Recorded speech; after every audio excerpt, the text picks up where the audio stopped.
podcast. We got a lot to talk about. So much, too much. Let me turn my mic down a little bit right there. Tony Hawk Pro Skater may be back. Twitch banning simps. SNK apologizing for offensive tweets. We have Diablo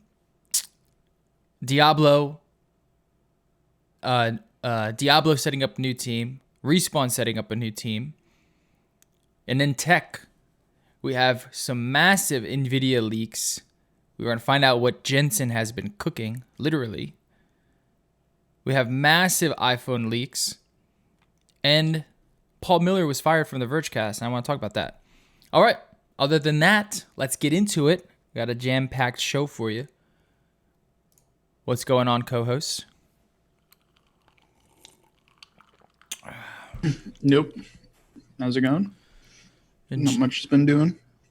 What up? Enjoying my iced coffee here. Hell yeah. Which is something I don't normally do. I normally just go hot coffee. But I'm starting to come around to iced coffee. I'm starting to get it. That cold brew Iced stuff. or cold brew? Cold brew, but Okay. on ice. That was the thing is like when I used to drink coffee, since I not regularly anymore at least. Like I'll have a cup of coffee once in a while, but when I used to drink coffee like regularly every day, I would do only cold brew. I had a cold brew maker and everything. You weren't a hot brew guy? I was for a while, and then I switched to cold brew just because it was easier in the morning to just pour it and get out Yeah. instead of waiting for the coffee to brew and forgetting to set it and then forgetting to do it the night before. I just had a pitcher. I would make it, pour it in the pitcher, and I had a pitcher ready to go. There you go. Yeah, we have a cold brew machine. Not a machine, but like a steeper, I guess. Yeah, what it is like mine is like it's just a cylinder, like a mesh. You put your grounded beans in there. You let it sit in the water for 24 hours. Drain it out. Toss the grinds away. You've got coffee. Yeah. Yeah. Now I do it with tea. I actually cold brew my own tea. Oh, you can cold brew tea? Thing. Yeah, it's really not that much different. Like you're not gonna get the same properties where you do with coffee. Where cold brewing coffee usually helps take some of the bitterness off. It makes it a little sweeter naturally. Yeah. You're getting different notes when you cold brew it versus processing it through hot water. With tea, you pretty much just get a clean iced tea. Yeah. No, I'm starting to get it. It can be strong if you use a dark tea, like a really strong black tea. Well, that's the thing with like the cold brew. It's like you have to use a lot of it. You have to use a shit ton of coffee, which is I'm not opposed to it. It's just expensive. More expensive. Oh yeah, and you don't want to use you're not going to go pick up Mr. Coffee or right. Whatever these like a thing of Folgers. Yeah. You're going to want good beans. You're going to want to grind them yourself. I find if you try to use Folgers, I tried that once. That's actually so finely ground that the mesh won't catch all of it and it will seep into the actual. Nah, that's nasty. And then you're sitting there with cheesecloth trying to restrain filter it even more. Then you just got a bucket of mud, dude. It's gross. I love coffee though. I've been doing lots of pour overs. And this is actually not brewed. This is from a can from this company's Ceremony, which I've been loving their beans. Probably my favorite coffee I've ever had. But they have these like cans at the store by me. That's like their cold brew that you can just pour and add your whatever you're gonna add to it. I can't drink. I'm not a coffee straight kind of guy. Even with like good coffee beans, for some reason I just think it tastes. That's why you're an iced coffee fiend now. Is you can sit there and dump in a shit ton of milk and sugar. No, but I don't do that coffee, anymore. It's okay. I don't do that anymore. But I found that I can taste like, because I was talking to my friend Matt, who was telling me get into pour over, and he's telling me he likes all like the tea like coffees and all the fruity notes, and I was like, never really taste all that shit. And then I realized the pour over, you absolutely can taste it. You get all of those like cherry notes and blueberry notes, and And now Yeah, I I barely started even my- add anything Is to it. that you can still get it through a French press? You can get it through any. I never noticed good it through coffee French brewing press. method. My first job was a barista at a Barnes and Noble cafe.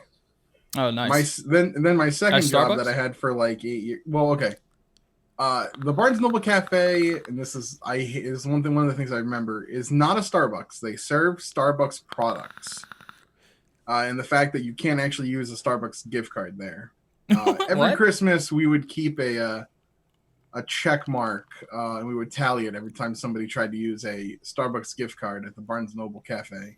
Yeah. Yep, it is a Barnes and Noble cafe. You can use Barnes and Noble gift cards, but they are not a Starbucks. I did not work for Starbucks. I worked for Barnes and Noble. So, like, where Starbucks baristas would get like a free pound of coffee a week, or they were able to get tips, we, as a Barnes and Noble employee, did not get those perks. They actually even told us we weren't even allowed to take tips. What? Mm-hmm. Yeah, I wish I had worked for Starbucks. It would have been a better company to work for. Barnes & Noble, the only thing I had going for me at the time, in terms of discounts, was I got GameStop discounts because they were owned at the time I worked in like 08 or 07, 08. They were owned by the same parent company. Wow. So I was able to go to GameStop with my check and be like, hey, I'm an employee. We have a deal because we have the same parent company. Let me get 30% off pre-owned games. Wow. That's not a That bad was deal. like the one good perk I had on that job. I imagine working at Barnes and Nobles is probably pretty chill. Probably not as a barista, but if you work in the music department, yeah, I tried switching to the music department, and my general manager, let's just say, when I left that job, it was kind of a you can either quit or we're gonna fire you. Yeah. For some real petty bullshit. And then I had my next job for 8 years, so that's when I worked at Wawa. That's so weird. So pumping wait, gas, but also coffee. Did you have to wear a Starbucks uniform?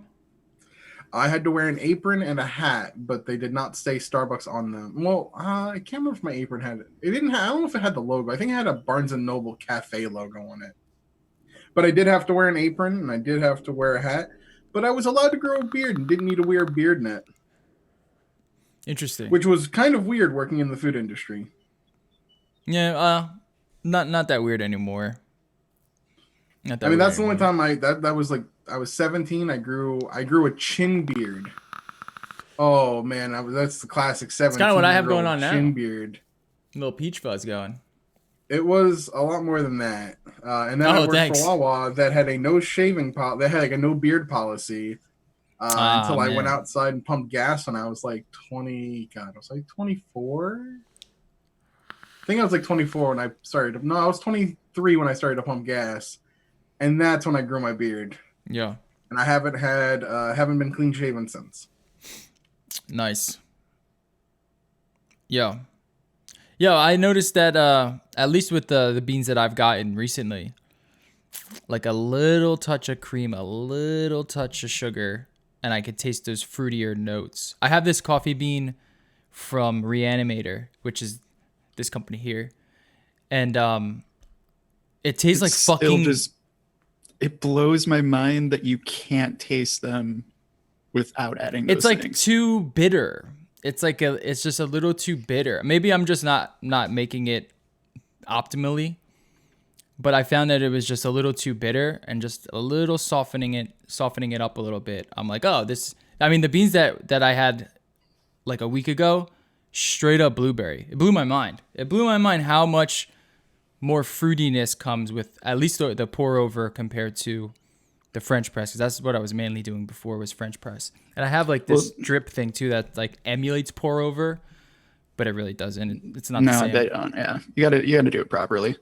Like it depends on what you're kind of chasing, but you can still get most notes through everything. I think personally. Yeah, this one now French press does better with like caramels, I guess, and things like that, like darker notes, just because that's the way a French press works. Is you're still keeping all of those fatty acids in there, right? So you can still get a lot of the things based off of that in there pretty easily. Yeah. French presses are definitely more oily too. It's a more oily experience. No, it entirely is, because there's no filter there to take out any of the fatty lipids. Yeah. So like you get it all. Yeah. So Wayne, do you put sugar in your coffee? Yeah. Okay, so that was the one thing I did with cold press was now usually when I not cold press with cold brew, when I drank hot coffee, it was milk and sugar, of course. Y'all are When I fucking switched, animals. but no, dude. when I switched to cold brew, not black, but I would not add sugar to it. It would just be a splash of milk. I preferred it like because it was just sweet enough. So you did milk, you naturally. didn't do half and half? I would do no sugar, no half and half. I would do whole milk. Yeah, at most I'm gonna add. And I didn't use creamer. a lot. It was just enough. It was just enough to lighten it a little bit, to take a little bit of the last parts of bitter out. Because bitter's just not my thing. Yeah, me either. That's where I'm at now. Then that's why you don't like coffee, and that's okay. We got a coffee. I don't like Paris black over here. coffee. Yeah, I don't like black coffee either. I'll drink the shit out of. That's and I know those people that are just like this is like no, but you're like you guys just arguing. I have the blackest coffee. I don't like blackest. potatoes, but I like potato chips. Like this is your argument basically. Adding a little bit of milk turns potatoes to mashed potatoes. So yeah. Yeah, and that's a different thing than just saying I like No, a potato. I absolutely fucking love coffee. I just don't like black coffee. So far, I haven't found a black coffee that I've enjoyed. The ceremony comes close. I barely add anything to it, but I do notice it's a little too astringent. It's like a little too astringent. And actually, when I first started making the pour over, maybe like the third or fourth time, I was noticing it was very sour. Like it was like a very, almost like an acid, soury flavor. Acidic. Light coffees are actually pretty fucking acidic. And I realized that I wasn't doing it correctly. I was essentially brewing it too fast, and it was too coarse of a grind. So then I turned the Baratza, because I bought a nice little Baratza grinder because I was sick of hand grinding it. Never use a hand grinder. They're so fucking annoying. But I just grind it down finer, and that slowed the process down.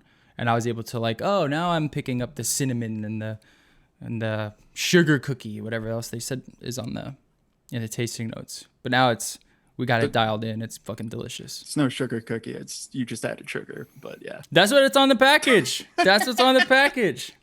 You just threw in some of that I don't know, Capella that's another argument I guess we can have too is you guys are probably people who like flavored coffee. And I can't know. I mean, I like my coffees with flavor. Is that what you mean? Do you mean like flavored creamers? Or like a lattes? No, flavored creamer is fine because this is the thing too is I usually do add a bit of creamer. Like if I'm making it at home, yeah, I'm gonna add a dash of creamer. But I still like black coffee most of the time. If I go to a coffee shop, I'm buying black coffee because I like coffee. I'm not sitting here like, no, I cannot drink coffee unless I add all of these other elements to it. Then no, you like a cappuccino, but you don't like coffee. I disagree. Well, I mean, a cappuccino I disagree. Is totally different. Cappuccino is not even the same thing. You don't even know your coffee. Well, that's espresso. He doesn't even know his coffee. A cappuccino is espresso and froth, milk froth. Well, it's 50% it's a lot of milk froth. It's 50% milk froth and then 50% milk. Then, a couple of shots of espresso. The espresso. Which is one of the funniest things to me when it comes to marketing bullshit. The idea of a frozen cappuccino does not exist because the only difference between a latte and a cappuccino is the amount of froth. That's literally the only difference. But I never even heard of a frozen cappuccino. The crux of my argument is no. A lot of places like 90% call milk it a frozen cappuccino, flavor. which if you're making it's like Wawa has a frozen like their frozen drinks are like frozen cappuccino, and it's just like that is a marketing. Well, those are like candy. That's not. Those aren't even. Because they're just filled with extremely high. I don't even know if they're like real coffee. I think it's like coffee flavor.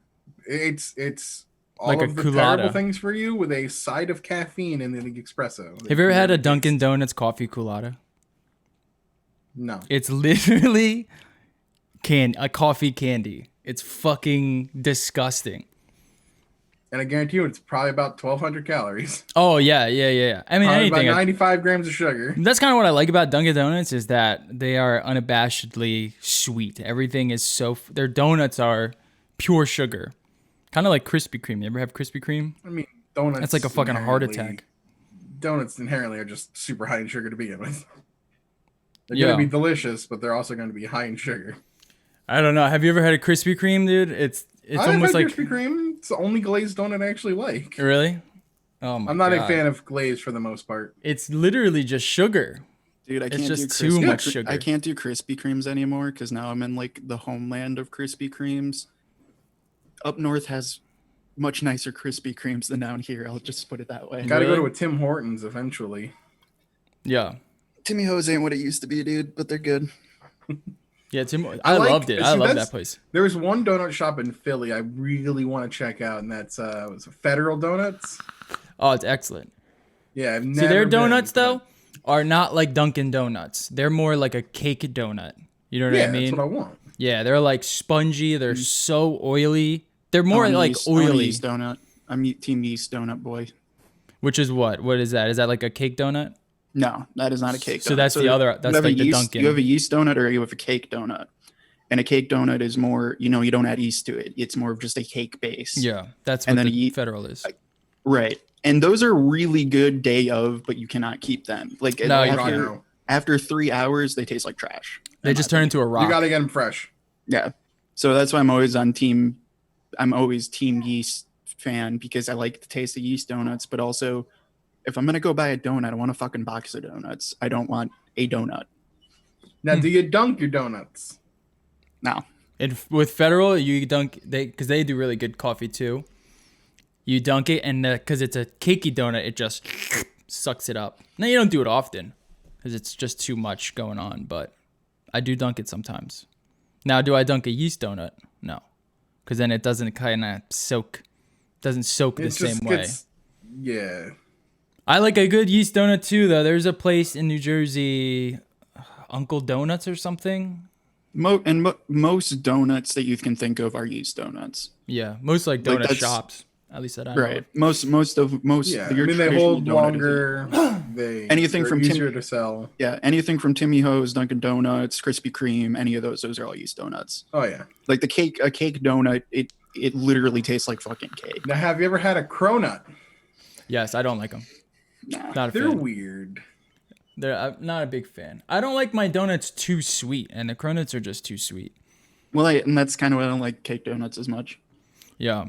Like No, they, yeah, like if they I- can definitely go into the realm of this is just a fucking piece of cake and the shape of a donut. Yeah.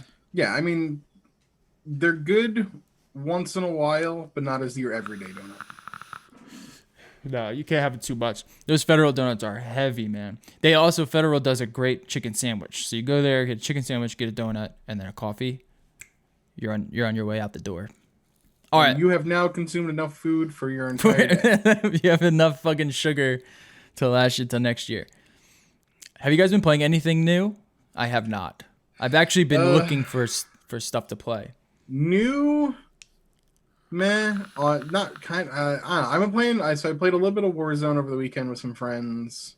Okay. I only play with friends. I don't play that game with randoms. But I tell you, playing that game with like 3 other just buds, just playing for a couple hours, even if you don't win, it's just still a fun time. It's really funny. So I've been having a good time like sharing that experience. And then on my personal stream, just doing Trails of Cold Steel and the Ace Attorney series. That's all I've been playing. I've been thinking about getting this. You might have heard of it. Yves? Wise? YS. Yeah, I've been looking at It's reviews. made by Falcom, the same people that make the Trail series. Okay. It's actually a pretty long. I think it's been a series that's going on for a while. It's like the 7th or 8th one, I think, is on Switch. They made the 8th one on Switch, but then there's Origin, which is like a remake of the first one, I think. It's like an action RPG, from what I understand. I haven't played them yet. They're on my watch, watch list. Yeah, I was thinking about checking that one out. I saw some pretty interesting reviews on it. We'll see. I've been looking for stuff to play. I've been replaying a little bit of Red Dead, but I've been bored. After beating Final Fantasy, I've been kind of wondering what to play. I got my Valorant key. Gonna start training in Valorant. Have fun with the toxicity of Valorant.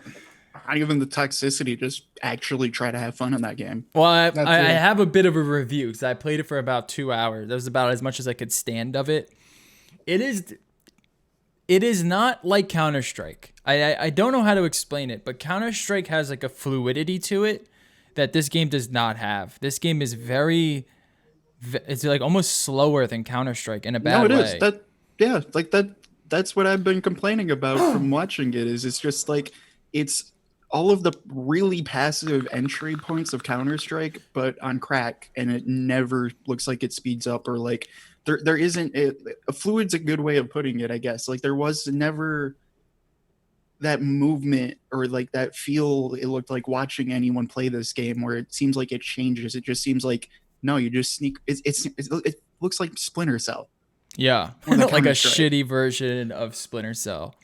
And it's not like, not and that like fun. you say the same thing with Siege. You know, Siege does the same thing too, where you have, yes, you start the round and you kind of sneak around and try to press for info and stuff like this. But then once it's go time, like you swap, you do a couple of trades and it's go. You're executing a plan. Right. This game, that seems like the plan is sneak around, and it's a very slow sneak. And it round. I mean, I was playing and I was like, when is this match going to be over? Because my team was terrible and I just wanted it to fucking end so I can get to another team. And it lasted like 30 minutes. I mean, it's fucking 12 rounds, the first to 12. And these matches take forever. And everything is very slow. There's 30-second warm-up times. So, you get wiped out and then you got to wait 30 seconds before the next round. And it just feels like it just drags and drags and drags. And it's not, I don't think it's good, man. I really don't think it's good. I do want to play a little bit more of it just to see some more maps. Maybe the maps that I've played weren't that good, but I don't know. I don't think it's the game for me. I don't think it's going to be very popular. I just don't think it's going to have the same sort of pop that Counter-Strike or Overwatch it doesn't seem like it's fun to watch. You know what I mean? I think most people got on the train because of their crazy marketing on Twitch and because all of the top streamers were playing it. And it's because it's a new game. I think a lot of kids were like, well, this is a new thing that we can learn to play and hopefully get noticed on. So let's just try really hard and play this game. But you come to find out it fucking sucks. It's not fun. Much, much rather play Counter-Strike or I'd much rather play Overwatch. This is not a good blend of the two. So there's that. So I guess that was a new game that I played, if you can count, a couple hours of it. Also, you have to install a fucking security patch thing that is always running on your system to play that game. So there you go with that. I mean, you can close the system, but if you don't know that it's running in your background, which, sometimes I don't know what's going on, it's just running. It's just running. You don't have to be playing the game for it to run. I don't understand the idea of that at all. Why they would make it a separate thing that would just always be running in the background. When you close it, it says, are you sure you want to close this security thing? It's like, yeah, because I'm not playing the fucking game. I don't understand why they implemented this thing either. So bad all around. Not good. Not sure why they went this route off of the success of League of Legends. But I don't know. Maybe time will tell if it becomes popular or not. Or people enjoy it. True. But I mean, also, like, did any of you guys play the start of League of Legends? Because it was fucking bad. No, I didn't. I mean, I still think the game's pretty fucking bad. But that was the only thing they had in the genre at that point, really. And it was a clone of another game too, right? Exactly. There wasn't a ton of competitors for it. You could play League or Heroes of New Earth, and like that was it. Yeah. Pretty much for that entire genre, So like, you didn't have a whole lot. Yeah. Yeah, it is disappointing. I think most people now are playing it. I don't think they find it fun. I think they find the fact that they can get good at it more fun than the actual game, if that makes sense. Like, I think there's an opportunity for players because they think it's going to be popular and something that they can get good at. But to me, it's just, you might as well spend double the hours in Fortnite and have a much better time, or Overwatch or whatever. All right, let's move on. We got a lot of news here. So have you guys seen the Tony Hawk Pro Skater trailer? Jerry, I know you're going to be excited for this one. Another remake, baby! Oh, yeah! Jerry's pumped. I saw the trailer. So here we go. Tony Hawk Pro Skater 1 and 2 remake announcement trailer. I can't play it because Goldfinger is in the background playing. Is Yeah, it? sorry, I didn't see it. Is it Goldfinger? What song is that? I Why? think it's no. I think that's not Dead Goldfinger. Kennedys. I don't What remember. song's It playing? sounds like Dead Kennedys. I don't remember what it What is. song is it? Whatever the Dead Kennedys song that was in Tony Hawk 1 or 2. Is it? If it's not Superman, then it's not Goldfinger. No, it's not Superman. No, it's not Goldfinger. Let's see. It's not Superman. It would probably be. Let's see. Oh, Police Truck by Dead Kennedys. Okay. Well, that's playing in the background. If there I was was surprised they didn't do Goldfinger, actually. Yeah, me too. If there is a game that I think doesn't need a remake, it's this game. Yeah, it's most of them, but especially Tony Hawk. Especially It's- Tony Hawk's Pro Well, Skater. the funny thing is, today's Tony Hawk's birthday. Okay. I mean, they're doing a good job releasing it. Nostalgia sells very hard. I've talked to Yeah. people that are generally not fans of remakes that have already said, "I know that I shouldn't be supporting this, but I'm buying it." Why? Why would Yeah, you get like, this? I Nostalgia can sells. I know it does, but I can go play it right now, and you know what I'd do? I'd play it for like 10 minutes and be like, I know! if it's That it still has Tony not- Hawk, I'm bored of this already. And it I has know. not aged that well. It's not good. Skate. I want Skate 3. Skate when 4. Skate That's why came- it's or gonna Skate sell. 4. That's why it'll sell. Is there's not a new skate game, Yeah. but like Oh, yeah. no one in their right mind is like, I want him to remake Tony Hawk. Yeah. Oh, what I'm surprised about is I want him to fact remake the that- soundtrack. I'm That's surprised about they got because they're saying that it's got the original soundtrack is the whole soundtrack is still coming back, which I'm like, from a music licensing like aspect, I'm actually surprised they were able to get all the music licensing. If for they still everything. take in money from that game, then they still have the rights to that soundtrack. So they definitely got it, you know. Yeah, you just like music licensing is always such a weird thing because like the original games came out what Well, it is a new game too. I don't know. 97. Interesting too. Like if they consider it a remake, it's got to be considered a new game. Maybe they had to rebuy. That's Maybe what I'm saying. They had have to to rebuy or renegotiate some Yeah. of these licenses. And I bet But you it's not a enough new of those brand. bands at the point in this career where you're saying, "Hey, we'd like to give you some money for this." Oh yeah, I guarantee you, Taking it. Goldfinger's sitting here going, "Sure, let's take some money. We haven't released Guys, anything in years." Rock music is dead. These guys are clamoring for some money. Clamoring. It's funny to me that was supposed to be the year that Rage Against the Machine gets back together for their like reunion tour, and Tony Hawk Pro Skater has Guerrilla Radio. Papa Roach is in the soundtrack. I didn't know that they were in the Was it original. Last Resort? It couldn't be Last Resort. It had to be something else. It had to have been before that, right? Primus. I forgot that song by Primus. It's Jerry Yeah, Race Papa Car Driver? Roach. No. Power Well, Man. it probably was 5000. Jerry the Race Car Driver. Is Swing It by House of Pain? Jerry was a race car driver. Is not Papa Nah, that's Roach though. No, that's Primus. Yeah.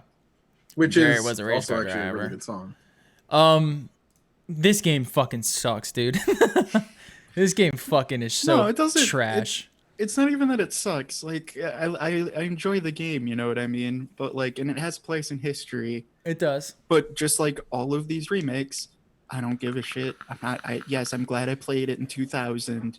I don't want to play it again. Make a new game.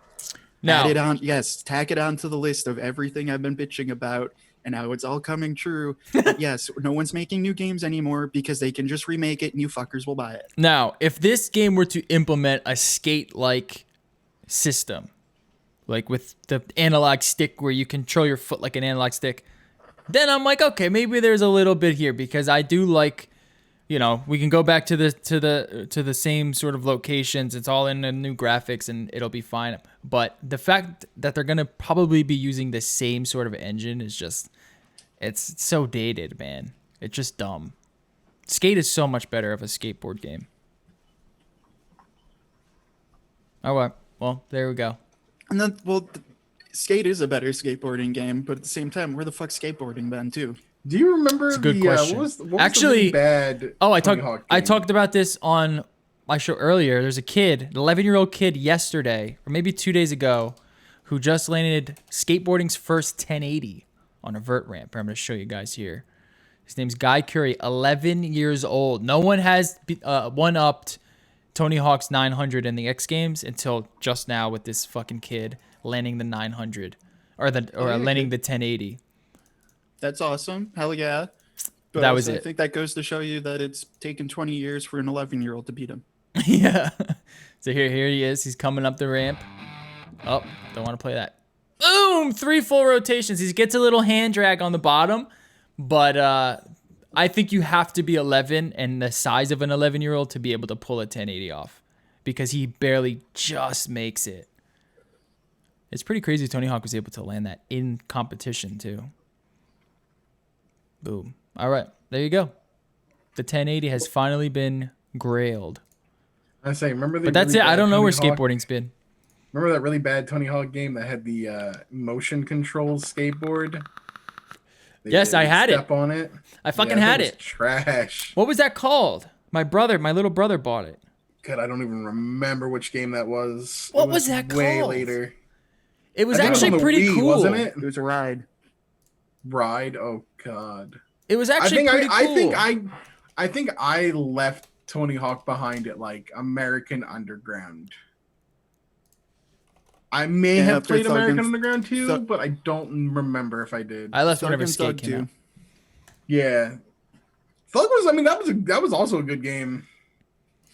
Like that's actually more one that I think should be at like.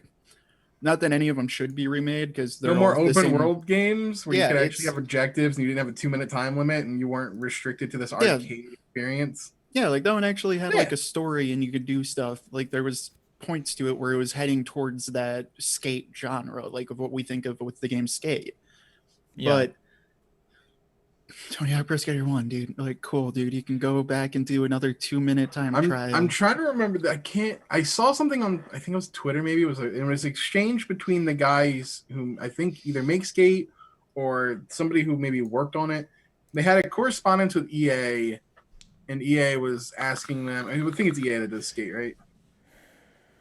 And they were asking them like, "Hey, can you make something for us on mobile?" And he's like, No, absolutely not. Bring Skate 4 back. Well, we don't really see the interest in Skate 4 at the moment. He was just like, well, then you can fuck off. Why would they? Yeah. He was just super brutal to them. What I liked about Skate was that the idea. And you want to know why? Because everyone now was just going to buy the stupid fucking remake instead. I really hope not. I don't know. We'll see. If it's the same sort of system, I don't think people are going to be happy. It's just not fun. Because like what I was saying was like with Skate, the reason why I think Skate was so successful, it was because it captured what you wanted to do with skateboarding, which was pull off some insane trick. But that insane trick is not, a 1080 to tailspin kickflip to, backflip out of a rail, which is what you could do with Tony Hawk. There was no sort of risk that was involved. It was just, can I land this trick before my person lands on the ground? But with Skate, you actually had sort of the fundamentals of the board, and you had to understand gravity and understand setups, and everything was a little bit less fantastical. You weren't pulling off double backflips off of a rail or 900s off of a ledge. You also had to an extent, you had to know how to skateboard. Yeah, you had to know like the idea of what. Yeah, and that's why I think Skate was so, in my opinion, just so much better than Tony Hawk. Tony Hawk was just like, how many buttons can you mash? Kickflip, you had to do the motions you would do with your feet naturally. Yeah. The real hard-hitting questions is, in the remake, can I play as Spider-Man and Shrek? Oh, I am 100% certain that they will add those characters in there. And play as Officer Bob. Yeah. 4K Shrek. Tony Hawk's Underground was pretty cool. That was a pretty cool Shrek game. in the first two? I don't remember which one. I think those characters. I know that two had Spider-Man for sure. Yeah, I don't think Shrek was the later because I don't remember Shrek. It was in Underground 2. Shrek was in Underground 2. At least that's what it says here. So I think that was way later. Yeah. Listen, I'm just ready to either pick one or the other of Bob Burnquist or Bucky Lasik. Those guys are so old now, man. Oh yeah, they're so. Do they get rights? Actually, they yeah, have to go and get their rights. Let's be real. Is Bam Margera making money off this? Exactly. Did they have to go and get all of those guys' rights? Because I would think they imagine, would right? have to. I would imagine. Or is it just going to be Skater A? Because that's the thing, Skater the original games were done by Activision and Neversoft. This is a totally different company. Ah, right. Interesting. I would think they would have had to have gone and gotten those guys' rights, though. I don't know why they didn't call it a new fucking game. Or make a new game. Just throwing ideas out there. Well, Or even just if make Skate 4. even if they just said, even if it was like, you know, we're taking the same locations as Tony Hawk 1, but we're gonna call it Tony Hawk, 9 or whatever. I think that would, I don't know, like a full remake of Tony Hawk 1. That's the whole thing with these remakes. It kind of sets a precedent in your own mind of what to expect. And I don't expect much from Tony Hawk. This can't be a $60 title. This has to be at most 40. We'll see. I mean, it's like treat it like the Crash Bandicoot. I think they were 30 when they came out. It's gonna cost $60, and people are still gonna buy it. And I've been saying this is gonna happen for the last 2 years, ever since Resident Evil. Yeah. That's all, like it prints money. Why do I have to make a new game if I can literally just have a guaranteed bet at printing money? Yeah. I don't know. It looks fucking dumb. Moving on. Twitch has banned simp emotes. Bum, bum, bum. Oh, we have sound effects now. So, there we go. Twitch is banning simp emotes, which I guess is a thing. And you can't use the simp emote. What even is a simp emote? I don't know. There's a picture here on Kotaku of a emote with a guy saying simp. Okay.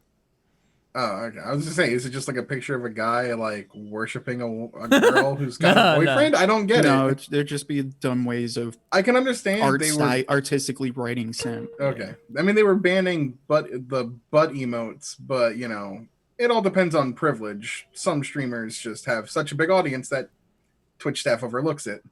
Yep. Yeah, there any sort of banning procedures is kind of Imagine favoritism and nepotism in online broadcasting. Is there nepotism in Twitch? I don't know if there's nepotism, but there's definitely favoritism. I was gonna wonder if we're gonna dive into a hole that I wasn't aware of. Try to figure out how Alinity doesn't get banned. Oh! Excuse me, she got a 1-day ban. She did. And we can't talk about that on Twitch right now. So. Oh, I don't think anybody watches. He mutes himself. Did you mute yourself? Well, anyways, they banned simp emotes. So First of all, if you're a channel that makes a simp emote, I don't really want anything to do with it to begin with. It's kind of a dumb idea. That's stupid. I hate internet culture. The people have ruined the internet over this quarantine, man. The internet is fucking trash. I mean, these it days. was ruined well before the quarantine. The quarantine just now you've thrown an influx of idiocy into what was already idiocy. I don't know. It's not been fun. Everyone's more aware of it because you're spending more time online, and so is everyone, and more importantly, so is all the children. Yeah, that's the what internet. It is. The internet is the greatest and worst invention of definitely my lifetime. When everyone's on it, it sucks. It's simple as that. Jokes get ran into the ground so fast. The idea of the internet on paper, the sharing of information, high-speed communication, all seems really great, and then in practice, it's truly awful. Yeah. Yeah, I'm gonna hard disagree though, honestly, because we need it at this point. No, we do, but I'm going to hard disagree because all you guys are seeing is the consumer face, so to say, which yes is terrible. You're talking about oh yeah, Twitch chat is the entire internet, which Twitch chat and 4chan isn't the entire internet. No, yeah, those we have commerce cesspools, yes, but you can commerce has definitely exploded because of it. That dude, beyond the social even aspects, that, you can still talk to someone. I'm still gonna go play a game with some fucker in Australia. There's still all of these other things, but on top of that, you have no idea how more efficient anything to do with medical systems are, healthcare, anything like that. Not worth it. A lot of your systems for even what your jobs are basically. Sorry, I gotta rail against that. No, that's why I said the internet is wholly a really fucking good thing. It's both the greatest and worst. It's both. Just burn it. It is so both sides of the spectrum. What has come out of the internet has not been worth any of its downsides. Burn it to the ground. I'm gonna fucking use the shit out of these goddamn drops.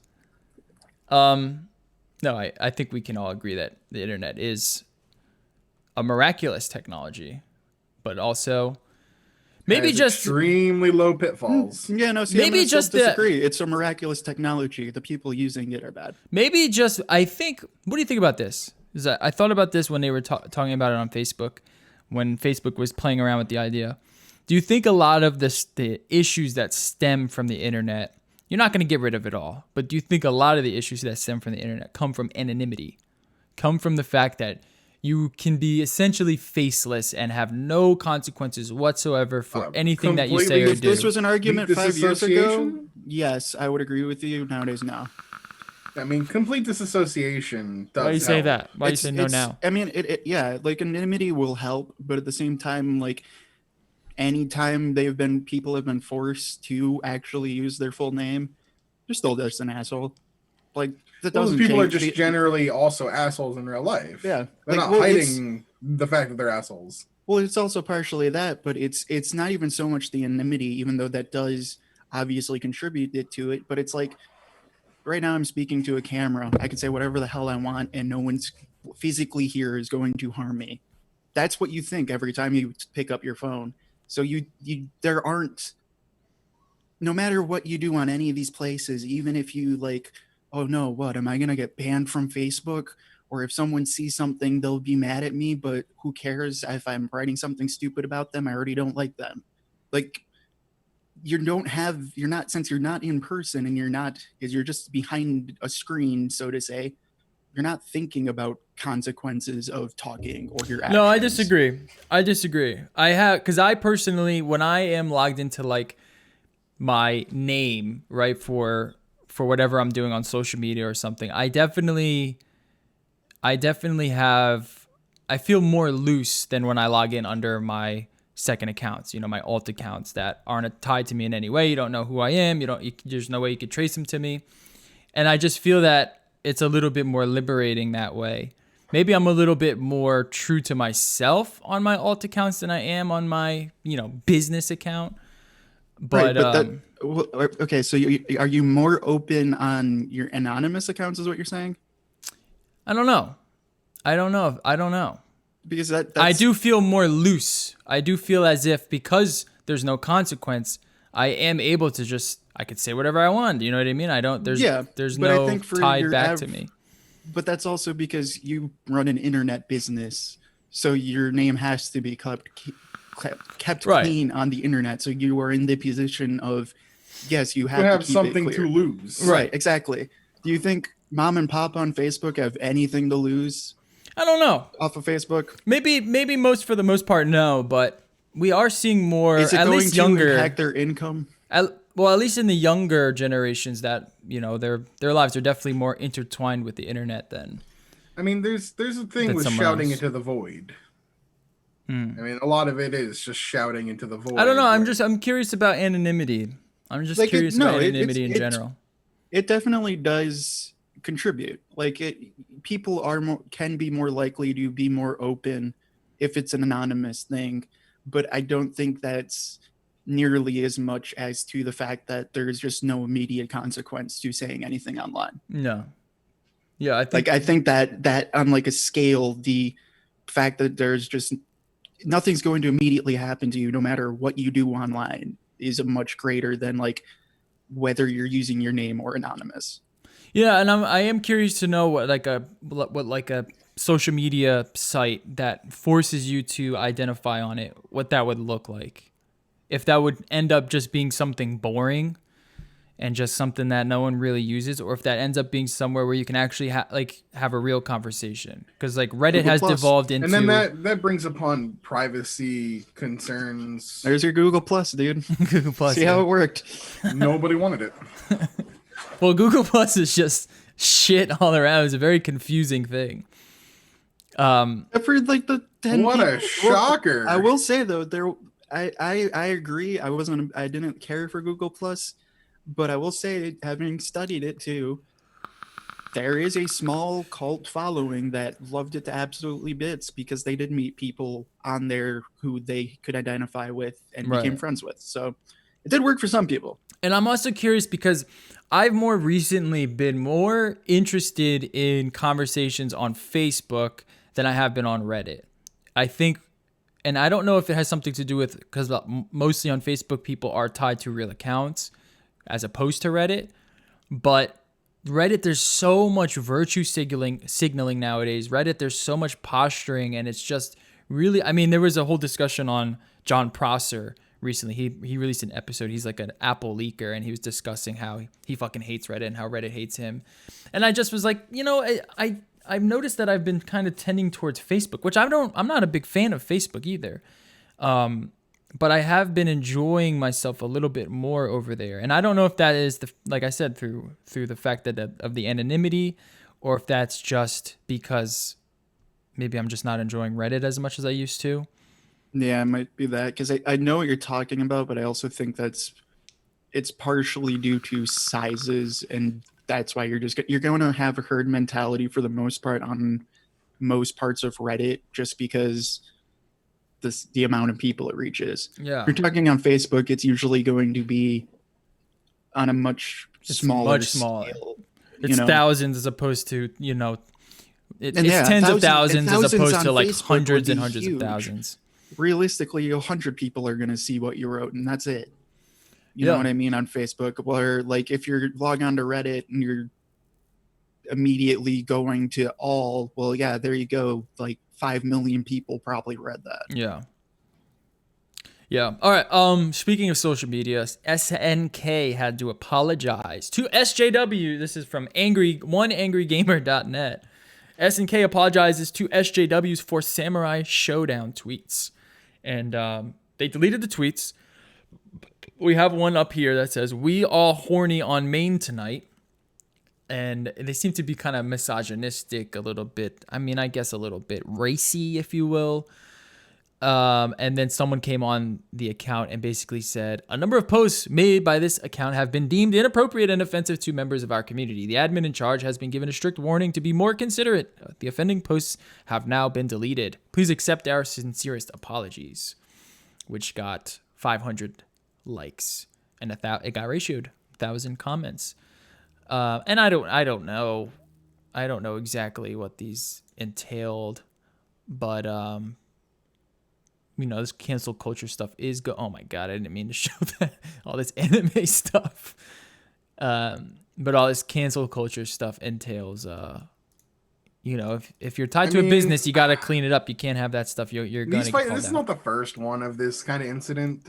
If anybody remembers the core values meme, which was a statement delivered by Joe Cooler, the head of Evo Japan, the tournament. Because when a live stream promoting the game Dead or Alive 6, which is the Dead or Alive series has always been highly sexualized, was not a reflection of the company's quote-unquote core values.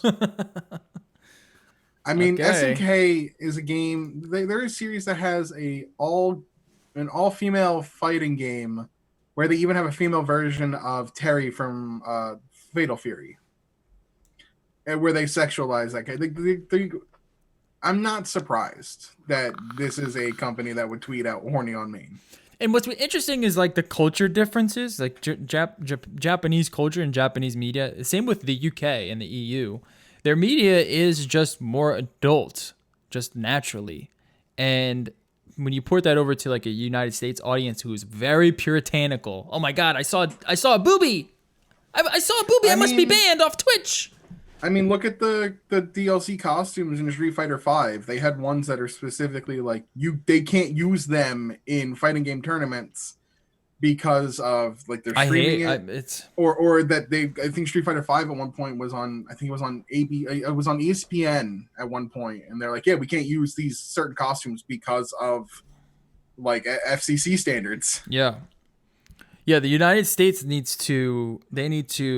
I think there needs to be more of a push to implement the same sort of censorship policies that the UK have. How long did it take us after the Janet Jackson incident? Yeah. Like, that set back so much stuff for in terms of censorship for years. And it was nothing. It was literally nothing. You saw a titty for like not even half a second. And people lost their fucking mind. Yeah. My child is now corrupt. And it was like, it wasn't like she ripped it off and started shooting milk out of it. You know what I mean? It fucking flopped out for 2 seconds. Like there was no intention behind it, and people went insane. And it's just, if the more you push back on it, the more it becomes a taboo, and the more it's going to be hidden. And outrage culture has only gotten worse. Yeah. Well, now you can monetize. You know, now there's monetization ways, and you can virtue signal and all that stuff. It's annoying.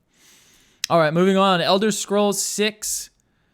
Guys, it looks like it's not coming for a long time. Head of VP, the head VP, senior VP of communications for Bethesda says, Quentin Myers asked, all right, check it out, DC Deacon. Let's cut the shit. When can we expect some info on Elder Scrolls 6? We need this. And then Pete Hines comes and says, hey, man, it's after Starfield, which you pretty much know nothing about. So if you're coming at me for details now and not years from now, I'm failing to properly manage your expectations. Oh, you think? This game is definitely being developed for future consoles. Like for the next generation. A spaceship when we're sitting on Mars in our terraformed spaceships. I think that's when this game will come on Elder Scrolls 6. I think we'll actually get a trailer, not just a teaser trailer, but an actual trailer in 2024. That's a long time. I don't think time. it'll be that long, but I was thinking like 2022, 2023. I think if you start going past that, that's when you're gonna really start. They announced it way too early, and everyone's gonna think it's like Duke. I think it'll be around the time where support for the previous gen of consoles is definitely dead.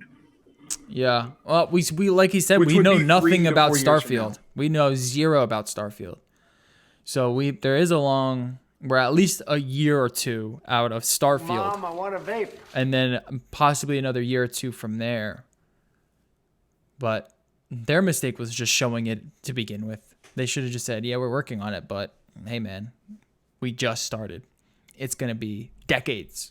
So when he says, I'm failing to properly manage your expectations, oh, you fucking think? People think this game's coming out. This game is years and years away. Tell them the truth. All right. Next state of play from Sony will be all about Ghost of Tsushima. Okay. The next state of play is May 14th at 1 p.m. Pacific. And it's going to be all about Ghost of Tsushima. I'm excited.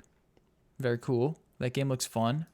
This is the game I think. Mom, I want a vape. Like Last of Us 2, I know everyone is really excited for. But me, Ghost of Tsushima is right up my alley. This is the game I'm looking forward to the most. Yeah, me too. But I definitely am more excited for Last of Us. Plus, Sucker Punch is doing it, and they've made some really good stuff. So I'm super excited to see where they're going with this game. EA confirms Star Wars Jedi Fallen Order is just the first game in a new franchise. There we go, guys. There we go. But Battlefront 2 DLC. No. But that game's dead. That game's over. That's the final DLC. Put it in the trash. I know, but have you seen how everyone's bitching about it because they won't get more because they want to pay for more, and they won't get a new game because of this new Jedi Order bullshit? Good or whatever. Poor babies. Let me get my single player experience on with the paid DLC cosmetics. No, the tweet that perfectly said it is someone managed on Reddit to get 30,000 people to sign a petition to make more Battlefront 2 DLC, and they sent it to the lead dev, and he's just like, "That's awesome, guys, and we appreciate it a lot, and our whole team's read it, but please stop sending this to me because in case you forgot, originally 200,000 people sent the exact opposite of you." So, not to mention, I mean, the Fallen Order has no bearing. It's not even the same devs at all. Respawn and DICE are two different companies. Yeah, I am very excited. But who's EA going to give the money to? Yeah, right. What I am saying is, I really hope the next game takes everything that was really good in Fallen Order and gives me a lot more. Give me more boss battles. It needs more bosses. It needs It more needs to be one-on-ones. a little more in-depth fighting system. It needs it's a more good fighting system, one-on-ones. but it needs a little more. Oh yeah, But man. that game was fun. I want to see it take that next step. Yeah. And I think they will. I mean, when you look at when talking about Respawn, you look at like how Titanfall 1 to Titanfall 2, I know I don't think they sold super well, but the fans behind them, they absolutely loved Titanfall 2. Yeah, it was good. It was a good game. So yeah, I mean, more single player games, man. They keep trying to tell us it's dead. They're not dead. They're some of the best selling games. They are the best-selling games by far. Well, I guess when you consider like GTA. In terms of sales and not just profit, yeah. In terms of profit, it's hard to argue with DLC. They just make so much money off of that. Well, you do something good. I don't mind buying DLC. Like Spider-Man, I'll buy Spider-Man DLC any day. You know what I mean? It's the same with Spider-Man this. DLC. When you like, the way I did that game was I waited until all 3 DLC packs are out, which was almost like a single line story for them. It was almost like having a 1.5. It was like almost like having another half game to play. I haven't even gotten into them yet. They're good. I have them. I haven't. They gotten get into hard actually if you do all the challenges. They're actually hard. Maybe that's what I'll play next. I'll dig into those because I've been bored. I could replay Spider-Man. That game was great. Diablo 2 Remaster reportedly in development at Crash Bandicoot Insane Trilogy Studio, Vicarious Visions. Same This is people actually behind Tony different. Hawk. This is And actually it's different than gonna what I thought. suck. Yeah, This is a rumor. I don't know. This isn't confirmed yet. Do you think No, it's going to be like I've the heard of this Warcraft? rumor before. You think- Yeah, because Blizzard's going to have their hand on it, so it's going to be. Yeah, like I don't Warcraft think- I 3. don't- It's going to I suck. I don't think Vicarious Visions was attached to it until now. But even still, no. And the last one was like, it was Blizzard, but was it Blizzard? Like Blizzard still has their overarching hand over it. They're going to guide it however they see. Oh fit. yeah, I mean it's their And IP. it's going to suck. This is different news that something I heard the other day. David Brevik and Bill Wang open up game publisher Skystone. David Brevik from combined, Brevik and Wang have over 40 years of experience in gaming. Brevik was co-founder and president of Blizzard North, which created the monumental action role-playing game Diablo. He was also CEO of Marvel Hero Studios and Gazillion Entertainment, and they're spinning off to their own publisher where he states here, Skystone isn't looking to just publish games, but to help younger studios and give them advice based on their years of experience. So they're kind of almost like, VCs in a sense, which is pretty cool. Capcom set to launch multiple major new titles by end of March 2021. I've been very happy with what Capcom has been doing lately. They're riding a high right now. I think they're reporting like record profits at the moment. Good. Yeah, I mean, I'm excited to see what they either bring new or bring back, and not as remakes. I'm talking like sequels. I'm talking like a new Mega Man X game, like how they did Mega Man 11. Give me Mega Man X. We know they're gonna do Resident Evil 8. That's one that's on the pipeline. Yep. Which should be a brand new. I don't know. Will that be done experience. by 2021 of March? But well, they started talking more about it. I'm assuming it should be done by. At least we'll hear about it by next year. I mean, they're definitely gonna have Street Fighter 6. That's been rumored for a while now. That because the way they did do their tournament series, I think it's like the World Warrior or World Cup. The way that it works is usually the winner or like the top 3 get like automatic entry into the next year's tournament. But this year's tournament do not get entry into next year's tournament. And the only reason I can think that is that it's going to be an entirely new game. You wouldn't guarantee somebody who places top 3 in Street Fighter 5 immediate access into the top, into entry, like immediate entry into the tournament for Street Fighter 6. It's a different game. So I wouldn't be surprised. They've been kind of winding their DLC down on that. And when they start working on DLC, they're already working on the next game. So I wouldn't be surprised Street Fighter 6 comes out.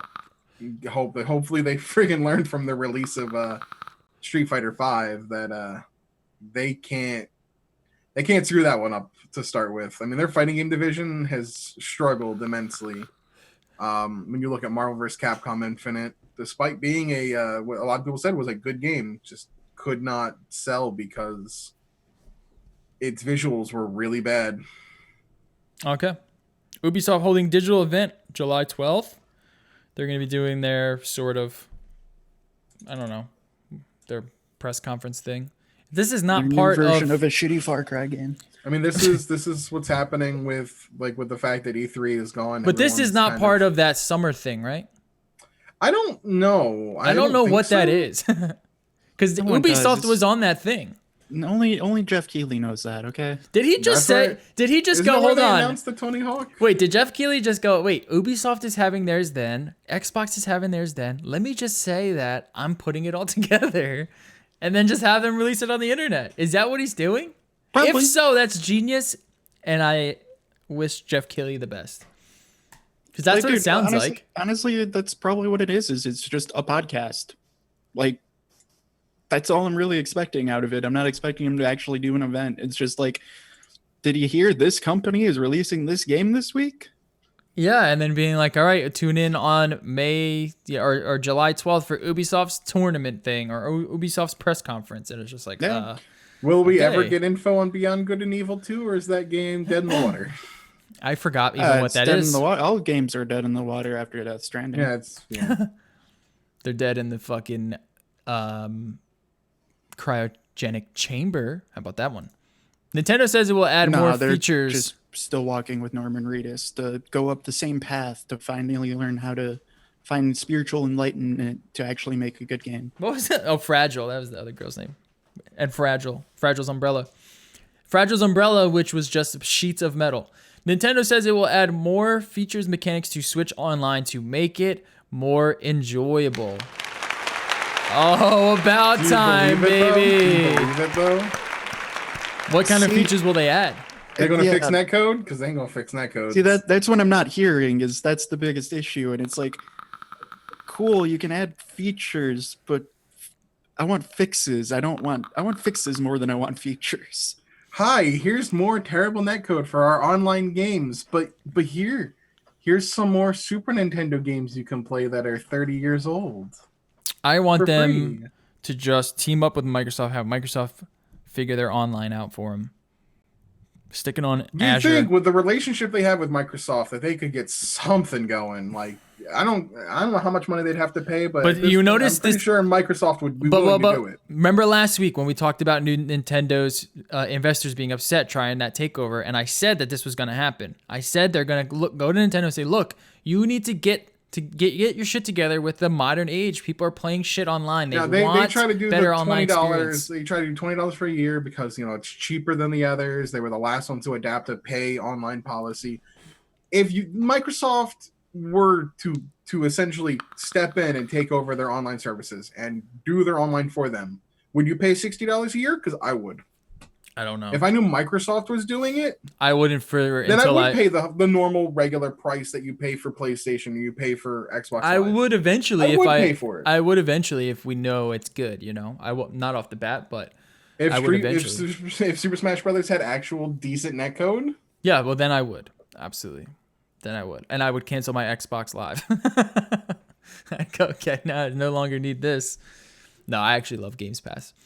yeah, I was saying, you need that for Games Pass. But I knew this was going to happen. These investors, they want Nintendo to basically make more money. And this is a way to do that. And you can't make more money with shitty online infrastructure. Not happening. And also getting hacked all the time. Analysts, Nintendo Switch may remain hard to find this year due to production issues. Our last gaming segment here. Yeah, they're difficult to get. All of the Switch Lights are sold out. I tried to. And the scalpers are not helping. No, they're not. I did see this really. I love this. I don't know. I can't remember who it was. It was on Twitter. It was some guy who was like contacting all of the scalpers in his area and arranged a meetup, which he didn't attend, by the way. He had them all show up to each other saying like, "Oh yeah, I'm in this car," because the one scalper told him he was driving a white Honda. So he just had like all the scalpers meet up to try to sell Switches to other scalpers. What? I He was want to just see screwing this. with them. Here it is. It was hilarious. Nintendo Life. Maybe this is it. Nintendo thwarts scalpers. No, this is not it. No. This is not It was some guy, and it was just like a live thread of like You these need a bot. responses from people. You're gonna need a bot until they fix their production issues. You're gonna need a bot because there's no way all these scalpers have bots and they're gonna buy every single item. So unless you have a bot, you're not gonna be able to get a Switch. Because of the way that brick and mortar stores are just straight up closed right now, and even the ones that you can go to pick up items, you and have they to don't order care. them online. They don't care that you can't get a Switch. No, of course. You know, just That get a doesn't bot. matter to them. You can find them It's- online. You just get a little Somebody's bot. buying 10 of them. That's fine. They're selling 10 of them. Yeah. It's that, or there's other issues because some states you can't even buy a video game console right now. So Yeah. at a brick and mortar. Yeah. You might just have to. You just Yeah. need a bot. Get a bot if you And you the really mail need a system Switch. is super. Just I feel under a heavy bad burden. if you're someone stuck in this quarantine and you imagine you don't have any video games, you don't have like a PC that can play games, you don't have a Xbox or PlayStation. You're like, I'm gonna go get a Switch, and then you can't. That does suck. You're probably bored out of your fucking mind, man. Imagine if you had to sit through Time this to get a Game quarantine Boy. without Netflix and without video games. I would kill myself. Regular TV viewership, I think, is up 500%. Any content is up. Good time for content, that's for sure. I watched There Will Be Blood. Have you guys seen that movie? I kept talking about it on the show. Oh God, is that Paul Thomas what's his Anderson, name? What's Daniel the Day-Lewis. Yeah, he's a super big. Oh my God, it's so Method good. actor. It's so good, man. I abandoned him. I abandoned my boy. Yes, dude. Yes. No, it's a good movie. It's a slow movie. but I it's a abandoned good my movie. boy. Fuck! What a He's great an oil goddamn movie. tycoon.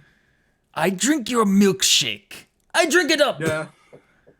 It's so he's good. A crazy actor. He is. That role is probably the best I've always- seen ever. I always feel like that movie gets mixed up with No Country for Old Men. It does, and they were came filmed out in the the same year. They were filmed in the same area. Yeah, I'm pretty sure they came out the same year. They were filmed in the same area. I mean, totally different movies. Yeah. But I think they were both up for the Oscars. hmm And I mean, the titles, like No Country for Old Men, could easily be the title of that movie. There Will Be Blood.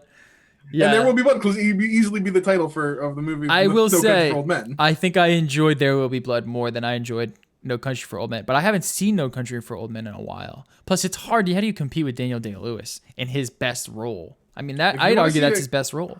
If you want to see a great parody of oil barons and specifically that character, look up the Adam Driver sketch from SNL where it's him as this oil tycoon. Oh, he's And at the they bring- school, and right? yeah. Yeah, I saw is that. That is such a great sketch. Yeah, I did see that. Oh And shit, it's such I a didn't good realize. parody of his character. Yeah, I didn't realize that's kind of the same character. That's fucking great. Yeah, if you haven't seen There Will Be Blood, it is phenomenal. It's a 2.5 hour long movie, but it goes by pretty quickly. And dude, it's good, man. It's a period piece too, so It's amazing. It Still really is. waiting. I'm still just waiting for Tiger King Part 2. Oh yeah. Nick Cage is Tiger King.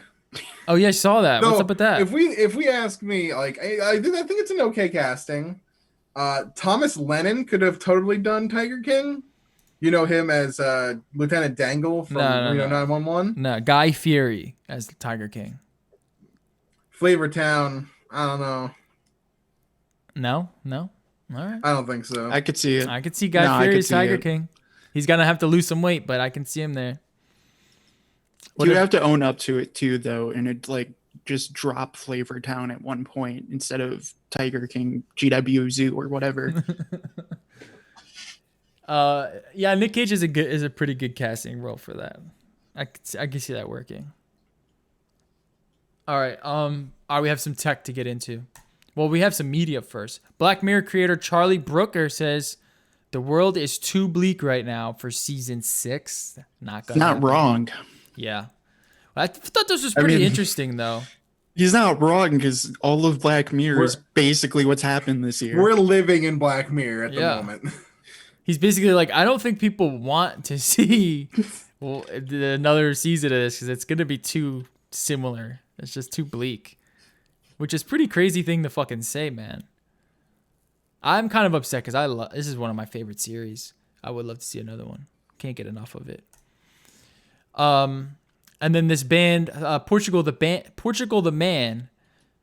So in Alaska, there was a few school districts that deemed certain books too controversial and removed them from schools. But books like The Great Gatsby, Invisible Man by Ralph Ellison, Catch-22, Huckleberry Finn. Huckleberry Finn, things that they carried. I Know Why the Caged Bird Sings by Maya Angelou. And So all of the books that all of us have read is required reading through school normally.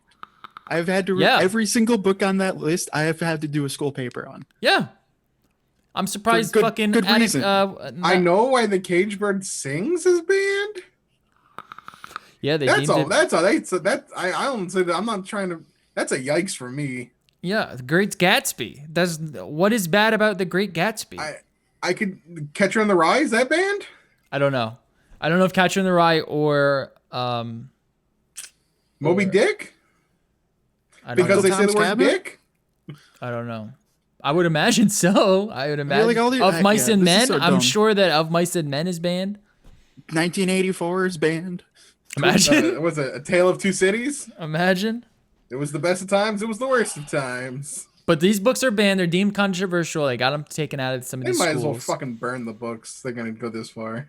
Well, no, because Because they're narrow-minded and unpatriotic idea. yeah, something like that, and they're controversial. We know that the commies are rising again. You might as well ban the Bible while you're at it. Just ban the Bible. You know how many crazy stories are in the Bible? Ban the New Testament. You can keep the Old Testament. The Old Testament's a good book.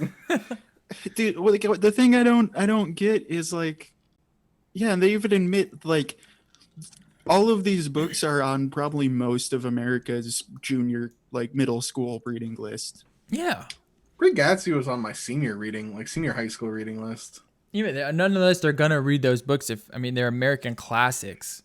It reminds all of me these are considered staples for junior and single English classes across the country. Yeah, this You have to reminds do. me of a project we had to do in my senior year of high school for English. Was we had to make a movie version of The Great Gatsby. This is before the movie version happened. And my casting for Gatsby was Leonardo DiCaprio. Ah, I called that. you were correct. I didn't like that movie too much. It was okay. I wasn't the biggest fan of Oh, it. some of them were banned for sexually explicit material. Shut the fuck up, Alaska. Just like we how all know you're all Huckleberry- inbred anyway. Just like how Huckleberry Finn is banned for language because it has the N-word, despite the fact that it is a culturally it is a time of its culture, like a time. It's a work of its time. This is what we were saying like earlier too about like censorship in the United States. It's too puritanical. It's not good. It just takes no bleeds into context everything. into it whatsoever and no nuance. It bleeds into all sees aspects. things as bad. Yeah. It just this whole protect your kids from any sort of bad thing it's gotten out of hand. What's the Statue of David? Banned. Nudity. I am hopeful because once I think All right, once okay, these here we go. boomers I kinda get out of here. looked it up. I had to find. So this is from the school board. This is their reasoning for banning each of these books. I know why the caged bird sang. It is being challenged because of sexually explicit material such as the sexual abuse of the author suffered as a child and its anti-white messaging. Wow. It's fucking Maya Angelou. That's like anti-white message. that's like banning Martin Luther King. This book is reverse racism. Fuck Yes, basically off. that's their actual reasoning, but they're Fuck. using it under the guise of Right. the book talks about her being sexually assaulted when she was a child, which is kind of an Which, important subject, by the way, especially in sexual Alaska, assault- since it probably happens a lot there. By the way, sexually assault right now, very topical. It's Kinda always important. topical, but definitely now. Wait, why is Catch 22? Great Gatsby is challenged because of language and sexual references. Notice that. So my okay, and I know why the Caged Bird Sings has an entire fucking paragraph of why it's being challenged. The Great Gatsby is being challenged because language and sexual references. Oh, wow. 4 words. That's it. Versus a Alright. fucking paragraph. Okay. It's a Invisible great book Man. about class, but what are you gonna do? Invisible Man has 3 words. Language, rape, and incest. So 4 words. Also 4 words. Okay. Catch 22. There are a handful of racial slurs, and the character speaks with typical military men misogyny and racist attitudes of the time. There are scenes of violence of the both time. there are scenes of violence both hand to hand and with guns and violence against women. Wow. So a book about a World War II guy that mentions World War II shit is apparently bad now. ban the history books. What while else we're is at it. banned? Was They there anything mentioned else war. banned? Is And then Huckleberry they Finn? banned the things they carried, Yeah, and that just says profanity and sexual references. But also a war book that talks about Vietnam War, but war doesn't matter there. But is Harry Potter banned because of mysticism? But those are the only And books? they also had a war in it. Yeah, they did. And there's also, I mean, Muggles. People die in it. Yeah. Oh, it's not really. I mean, it's I don't want to say racist because magic isn't race, but I mean, it's isms. It's like World War II. It has racist It's undertones. It's like nationalism and stuff. It calls them mudbloods. That's Well, a anyways, rude term. Portugal, the best band in the land. They will be sending books to any of the kids who want them. So if you are someone affected by this in Alaska, hit up Portugal the Band. They'll just send you all of these books. And they're great American classics. This is not fucking, you're not, it's not like you're, what are you doing? It's not like you're watching fucking Ninja on Mixer. These are all Read a like good No, book. it's 50 Shades of Grey. These are all literary classics for a fucking reason. Yeah. I don't know. I'm These are all important books. And these kids, this is the problem. These kids are Especially- not going to contact Portugal the Band to get the fucking band or to get the I'm book. especially annoyed at this because I actually have my degree in literature. Yeah, and you know how difficult it is to get kids to read anything? They're not going to want to go read books. You have to make Speaking them of read. which, I never first of all, school book college textbooks, they were always having the next edition, so they make trade-ins impossible.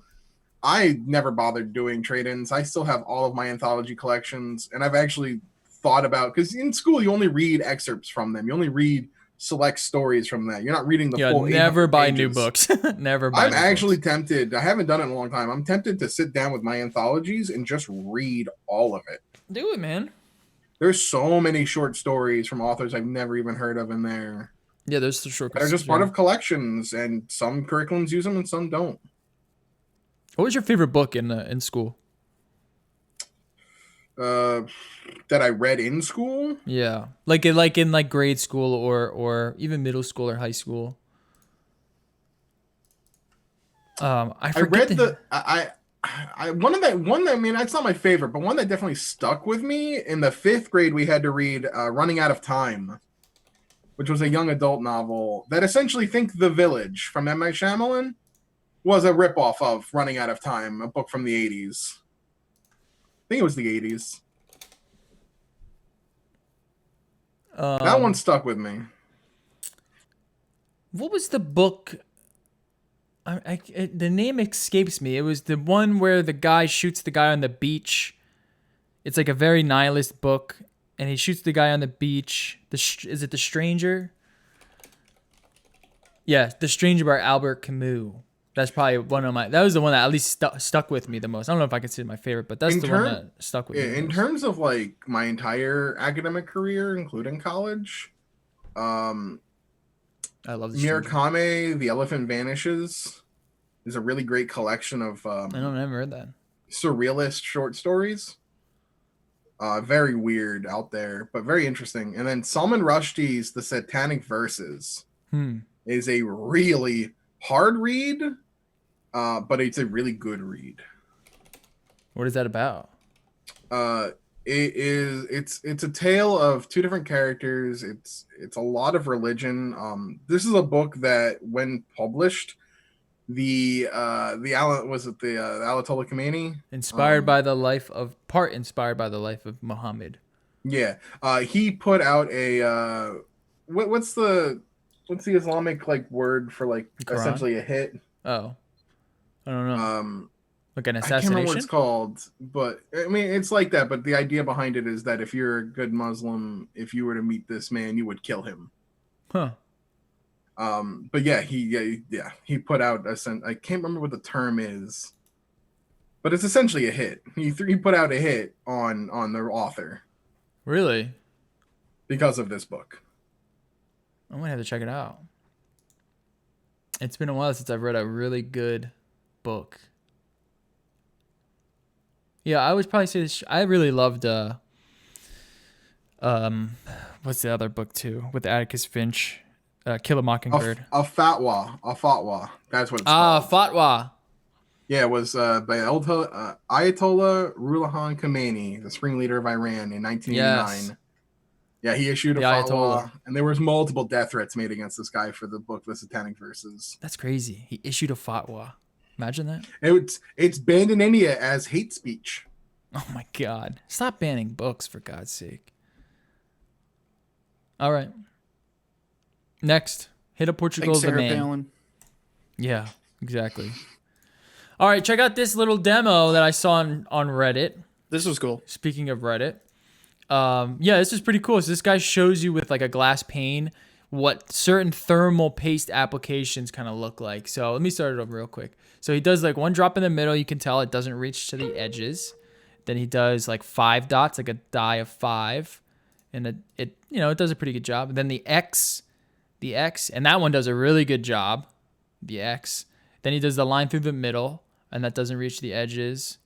I mean, he's like really pushing on there. He does 2 lines. That does a pretty damn good job. Doesn't quite get to the corners. Then he just paints it, and that seems to do really good as well. So it looks like the X is the best. It's painting it or do an X. Yeah. If you're lazy, just do an X. Yeah, it'll get all the way to the corners. So that was pretty cool. It's cool to see that visual representation of that. It is cool, and what I'd be really interested in is if we can make a second demo, because especially for like Intel chipsets, this works well. But with like a Ryzen or a Threadripper? Well, yeah, and it works the same thing, but like it would be cool to have them instead do like, so you have the plexiglass, just get a piece of plexiglass or acrylic or whatever big enough where you could actually drill mounting points into it and actually mount it. You know what I mean? So it would be forcing the same pressure. Right, you're not pushing would. on it. Right, you're not pushing it down and then letting it rest or whatever. Like try to actually mount it to the same level of pressure as you would expect from a heatsink. Yeah, I think this is really close and really good, but it's also easier, I think, to push down farther than you would actually mount a heatsink, and that could give some ideas of like maybe the X isn't actually that good. Right, maybe but it is that good if you pushes down that hard. Right. No, that's a good point. Yeah, maybe I do have an extra motherboard. I wonder if I can figure that could like be that that could be a video idea. Yeah. Steal this guy's idea. Just do it better. Hey man, that's capitalism. No, I think that's important too. Is you do. I mean, like, no, you're right though. I'm surprised Gamers Nexus hasn't done something. You can tell he's pushing down pretty hard too. You know what I mean? You can tell he's adding force to it. And I don't think you would mount. Most people would mount their cooler like at full force, pressing down on it or anything like that. You know what I mean? Yeah. Like generally, if you install your cooler properly, there is a lot of force on it, but still not as much as me putting 80 pounds onto it or something like that, There's always been so much contention on thermal pasting too, which I always found interesting. There's always contention around it, always a debate. But now we have clear, pretty clear guidelines. All right, what's Jensen been cooking? He released this video. Jensen, of course, from NVIDIA. This is so fucking dumb. This is awesome, dude. I love this shit. Look how nice his kitchen is. Look, he's got pillars next to his fucking oven. Look at this. Here he comes. I hate the pillars. I don't know. I don't like them either, but it does look pretty extravagant. I like the backsplash. I hate. Okay, someone who cooks a lot in their kitchen. No, do not put objects in my way. Especially if you're like cooking with oil, it's gonna get all oily and shit. Yeah, like that's for perfect that you can tell he doesn't actually cook. No, of course not. No, his chef probably hates it. Oh, he turned comments off. All right, well, he pulls out a everyone's fucking... just being like, "What the fuck, dude?" He pulls out a fucking gigantic GPU with massive heat sinks, and I mean, he's got heat sinks. It looks like on every aspect of it. I don't think that was a single GPU. That's a server rack, basically. Yeah. Yeah, dude, he's just reflowing the solder, man. You're not supposed to do that. I don't exactly understand why he released this, but I guess it's to get us excited for NVIDIA's new products, which we'll talk about. Okay, so it's labeled properly. Let's be honest. Yeah, true. All right, so this is channel Moore's Law is Dead. He's kind of like the John Prosser of GPU leaks, it seems like. I don't know where he's getting his information. These are rumors. He's one of them. He's in that Anared tech sphere, in my opinion. of like they have mostly actually really good sources, but also can be fed a little bit and led on a little bit, I think, personally. Yeah. Yeah. He released this long video called the NVIDIA 3080 Ti and Ampere full leak. And this is crazy because John Prosser just did his whole leak on iPhone. Full leak, 7 nanometer EUV and 18 gigabytes needed to defeat AMD RDNA 2. Now, instead of going through, all of this, because it's a 30-minute video, definitely go watch it because it is an interesting watch. And he did a great job of breaking the video up, discussing his points, and then conclusioning it at the end. So I'm just going to kind of give a summary here. I have some images. Let me bring up these timestamps. So here are some specs for Ampere. This is for the GA103, which I believe is supposed to be the 3080 Ti. Cooler looks similar to the 20 series Founders Edition with 3 fans. Has simplified design with less screws on the back of the card. There's only going to be 2 8-pins on the card instead of 3 for Turing. Ampere cards will use less energy than Turing equivalents. I say should because NVIDIA may need to push these cards further than intended. The rear I/O will come with 5 ports, 3 DisplayPort 2 ports, which is cool, 1 HDMI 2.1 port, 1 USB-C port, and it will also interface with PCIe 4.0 x16. And NVIDIA will have their own monitoring software, but it won't tell you specifics, no way to know core count, die size, process, or memory vendor for the exact card being worked on by an engineer that day. Oh, so these are the engineering sample cards that are featured. So the engineering sample cards that were featured, that's what's on them. So whoever has this card and whoever he's getting these sources from have these engineering samples, and they're just feeding him this information. So here are the performance specifics, which are pretty fascinating. As rumored many times, likely 5,376 CUDA cores in the full die. The engineering sample consumes up to 230 watts. Card boosts above 2.2 gigs. That would be like the TI variant. Yeah.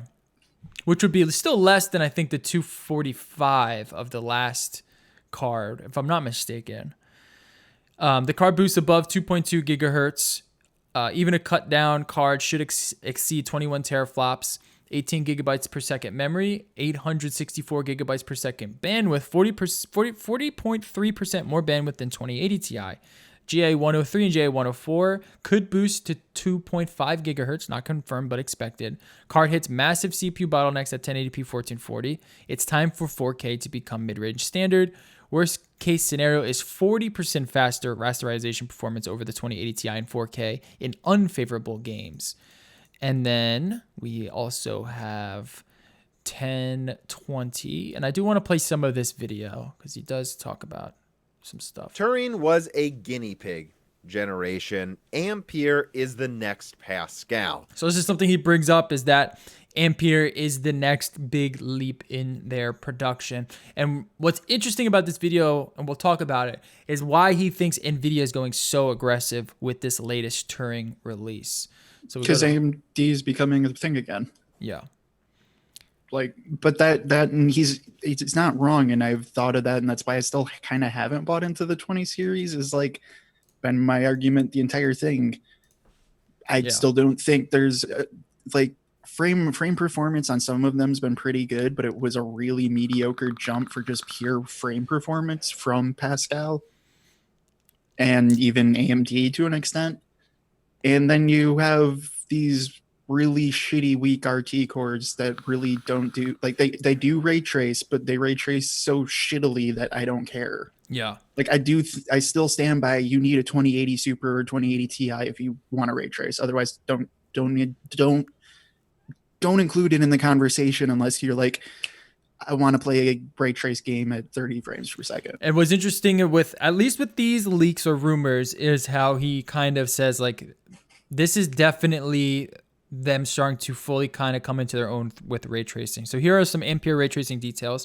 The amount of RT cores is not what's changing, but they're becoming substantially more performant. Ampere ray tracing cores can process intersections 4 times faster than Turing. Literally, if you just made the 2080 Ti have Ampere RT cores, it would theoretically do ray tracing 4 times better.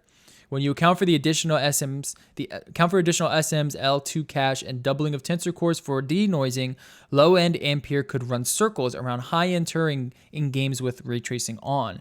Turing will age like Kepler. They won't mandate any low RT settings for old cards. They're going to crank RT up, make you upgrade. And then Turing had to choose between global illumination, shadows, and reflections, where Ampere, and then get a massive performance loss, where Ampere is going to include all of that while also being much better fidelity and with less performance hits.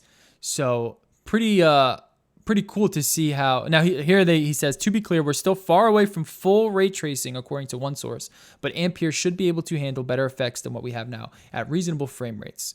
So when we see these lower end cards that have ray tracing, it still should be far superior in its ray tracing support compared to Turing. Yeah, that was kind of the hope, and that makes sense. That's what should happen, I guess, with a new refresh. You'd hope to see significant progress made in the technology. Yeah. So like that seems more. I'm more hopeful for Ampere, and I'm probably just gonna wait till Ampere. Oh, absolutely. Because absolutely, there's no point in buying a 2060. I don't think I've ever seen a point in buying a 2060 personally.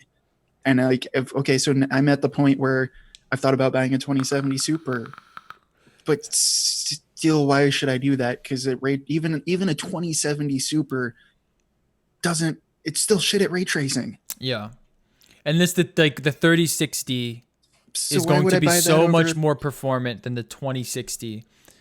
Yeah. Even with even if you don't value in the value add cost on it, it's still going to be worth it because of how much more performance you're going to be able to squeak out of it. In Minecraft, RTX GA 102 is 4 to 5 times faster than a Titan RTX, and the I hope GA so, because 102 is the high have you end. paid attention to like that? This is part of large crux of my arguments too. Is like a 2070 Super can't play Minecraft at more than 40 frames per second with ray tracing turned on. Yeah, A fucking $600 graphics card. yeah, Like, you can't play fucking Minecraft yeah. with it on.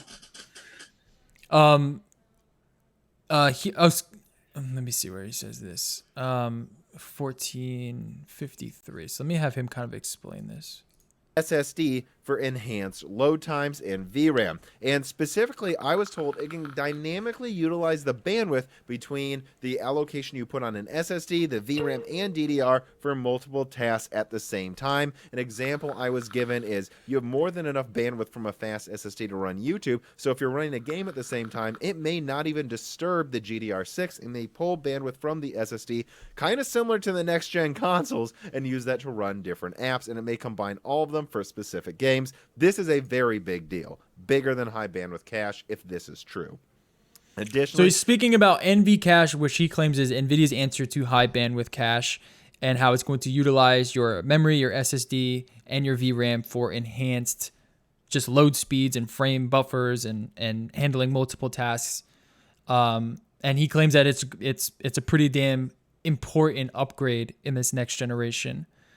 And then he kind of goes on. So we can see basically that we're getting a pretty substantial upgrade from Turing, which is always exciting.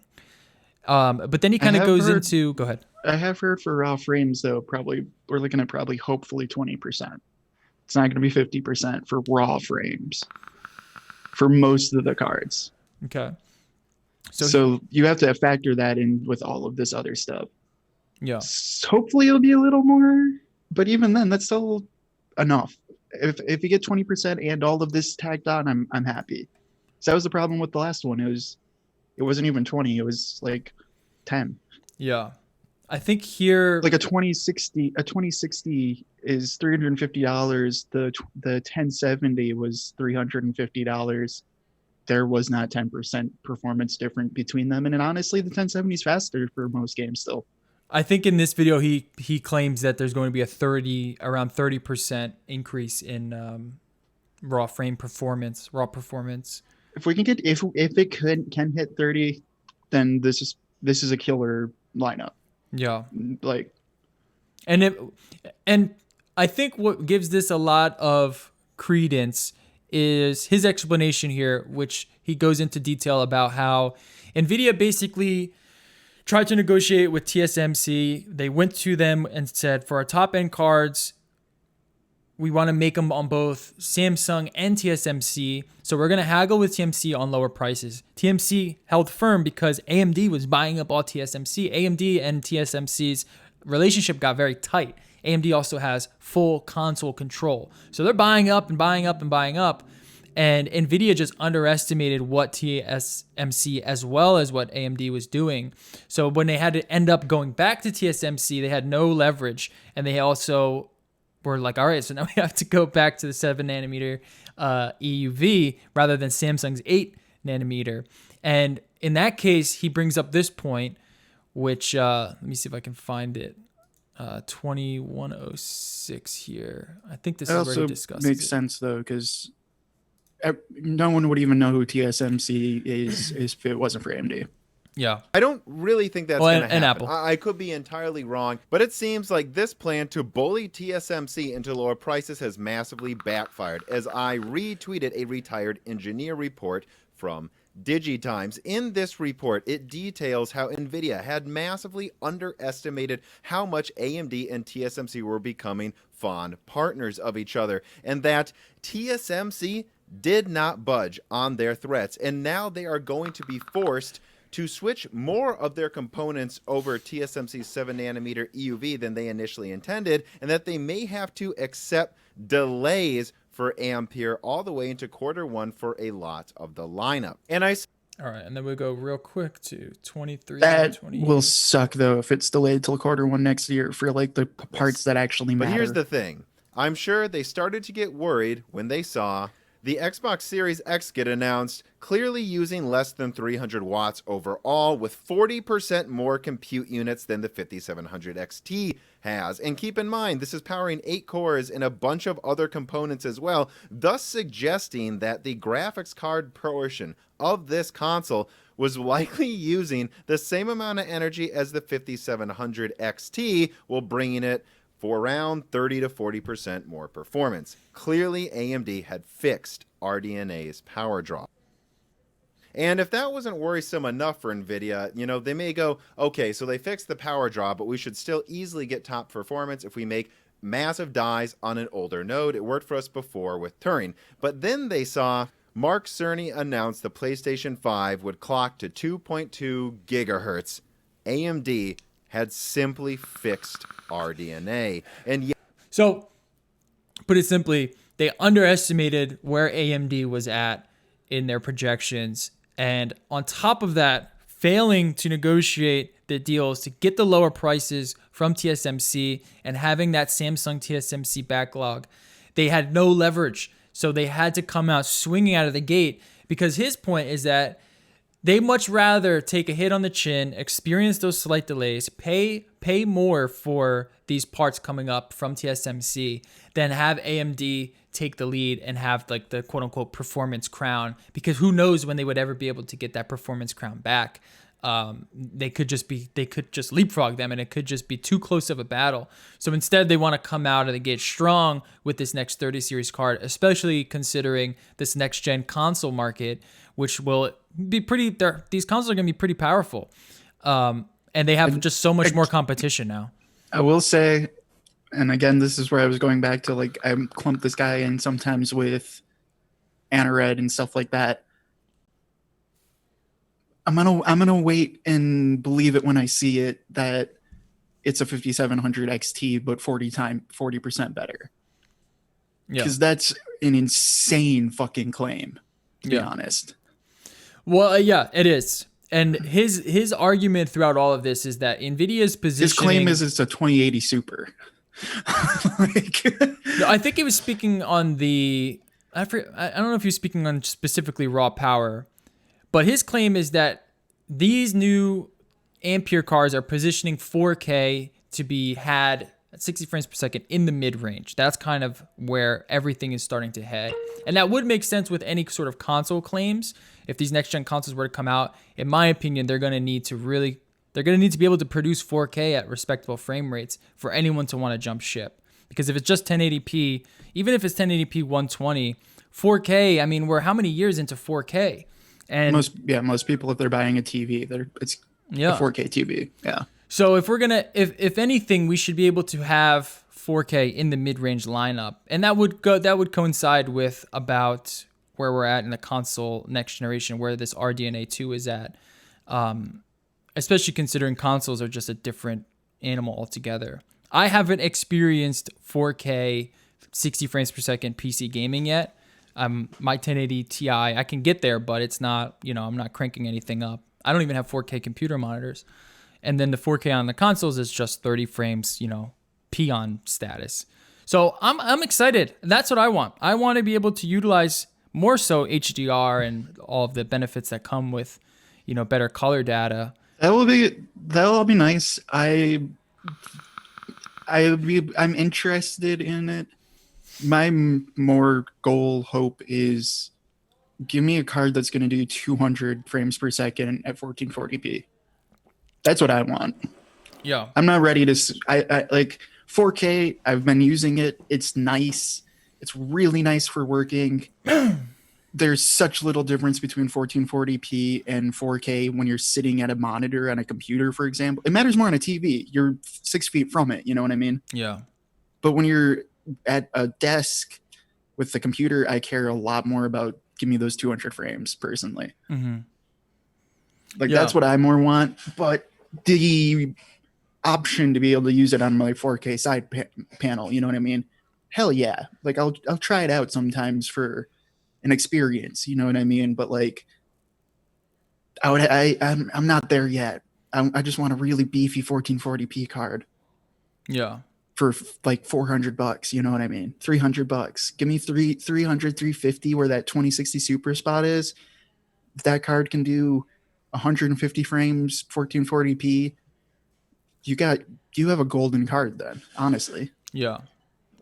I mean, I would imagine that's around the same performance that needed for a 4K 60. If you're pumping, it's about the same amount. Yeah. So that is your 4K 60 card. If you can get that down in the problem too, that I think is going to happen too is. Now I want to be clear. I don't know if that's going to happen at the $200. No, I don't think range. It's going to, because this is the point I'm going to is the problem here though is NVIDIA, this guy, most of the media will be talking about the mid-range, and when they're talking about the mid-range now, they actually mean a 2070 Super. Yeah. They mean a $500 card, when most of the consumers are still sitting here that was the top end when I bought my 1080. Mm-hmm. So, yeah, I think there is going to be a disconnect for a while of what NVIDIA and the media is calling mid-range, which really to most people is dog, that's the most I'll spend. That's the top end. Yeah, I'm curious if they're going to classify mid-range as whatever consoles are at. That's sort of where, for a long, because consoles are going to be, it looks like they're hitting $600. That's what console prices are looking like for the next generation. And for a lot of people, and for 10 plus years, mid-range meant $200 to $300. And I feel with the way NVIDIA's talking, this guy's talking, they're saying, no, mid-range is $500 now because we made a $1,200 graphics card and people were dumb enough to buy it. Yeah. And he actually brings up that point. And he talks about how NVIDIA, I don't know where he's getting this from, but there were rumors that he brought up where NVIDIA was toying around with the idea of bringing out a 2090 or 3090 specifically to bump up the price of the mid-range. And now that AMD has come out and the 57 XT or the 5700 XT and the next generation of RDNA has come out and has become so performant that they had to scrap that idea because they need to be more competitive in the mid-range. And that would make more sense in that sense, that's how they would basically bump up that pricing, because now the Titan is a $1,500 card. I still think they're going to try to do that, but I don't know if everyone's. I mean, people might go for it, but I still hope kind of that people fight against it, because before the 20 series, which I think everyone can say it wasn't that great of a series. Before that, forever, your mid-range contenders was how good is the 1060 versus the 580 or the 480? Mm-hmm.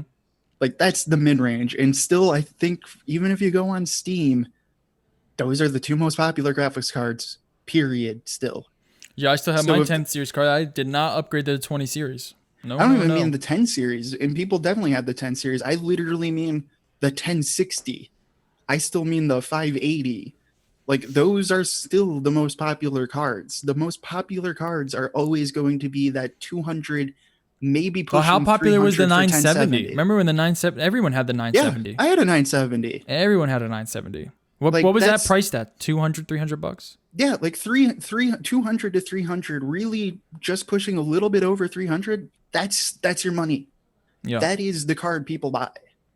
So if Nvidia's really trying to make it so 500 is the new mid-range, no one's going to go for it. No, And but like people they've been trying with this, and I'm hoping they'll learn from this. That how many people bought a 2070 versus how many people bought a 2060? yeah. So I guarantee you, at least 4 times the amount of people bought a 2060 than a 2070 or 2070 Super. I am curious at where their 3060 is going to lie and its performance. I'm And if they're I'm very curious where this 3060 is going to land. this is where I think AMD's is scaring them and has done really really smart business moves, in my opinion. Is no, the card they came out with was the 5700 and 5700 XT. It's cards you could have for $300 to $400, a little bit more, but it's that $300 range. That's the card they want to debut with.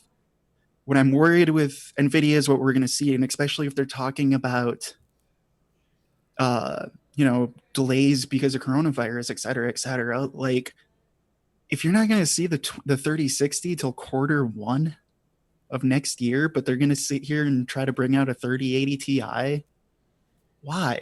Mhm. I don't get that. Like I get yeah, we got to be the king, you know what I mean? And they have to do it because if the 3060 is that much better, that kills half their product stack, which they can't do because Nvidia is also the king of we need a fucking card at every $20 interval. But realistically, they should just release the 3060 first. Yeah, that would be interesting. Like they should say like, hey, here's the 3060 and the 3060, 3070 and 3080, like they did with the 10 series. Like launch the 3080 and the 3070, and those are your first cards. And then 2 months after that, launch the 3060, the card that's actually going to sell. And then 2 months from that, say, okay, here's your 3080 Ti. Yeah. But if they come out with here we go, here's what we're cooking, we got a 3080 Ti and a 3080, like they're going to sell out of them because they're only going to make 1,000 of them anyway. We have NVIDIA's developing conference this Thursday, which we'll probably hear with whatever they're doing on the high end and the whatever the Titan series and maybe the 3080 Ti in this area. And then I think he said that we're expecting to see some sort of announcement on the gaming cards in September. So we're looking maybe pushed into the holiday season with some releases. But I am excited. I'm very excited. It's awesome to see AMD pushing them. I am excited, but that long from now, I'm probably just going to buy a 2700, whatever, 4700, whatever the fucking 5700, whatever the fucking card is at the time. I'm just going to buy a $200, $300 graphics card and be like, cool, I'm happy for another 2 years. Yeah. But like, because I'm in no rush. I'm in no rush for an upgrade. The 1080 Ti, it's still kicking it. Yeah, I unfortunately am because my 970 died. Yeah, the 970. It's time to upgrade that. Well, yeah, it's dead. But no, like I hope they kind of think about that and do that, because right now I think what they're going to do is I don't think you're going to see they're still going to probably do that. They're going to probably release the 3080. Yeah, I don't think they're going to release the lower end ones first. No, I think they're going to release the 3080 and the 3070 first again, like they've done mostly. It's going to be like last time where, well, yeah, here's your $800 and $600 graphics card as your mid-range. Mm-hmm. And yeah, you're going to have to wait another year from now for a card that actually matters. Yeah. I'm excited though. I want to see where I can't wait for this whole next generation of graphics cards and see. I want to see what AMD's answer to a lot of this is as well. AMD's really Damn, if they're this scared, yeah. Yeah, and they also must have some other information that is sort of kind of pushing them to be a little bit more aggressive, and we're seeing more leaks, which normally goes into show. I mean, leaks are sometimes just marketing, right? So maybe they're allowing some of these leaks to come out here just because they want people to get a little bit more excited than normal. But AMD's answer is going to be interesting as well, because just seeing what they're doing with Intel has been a blast. To see them to do that to NVIDIA, that's great.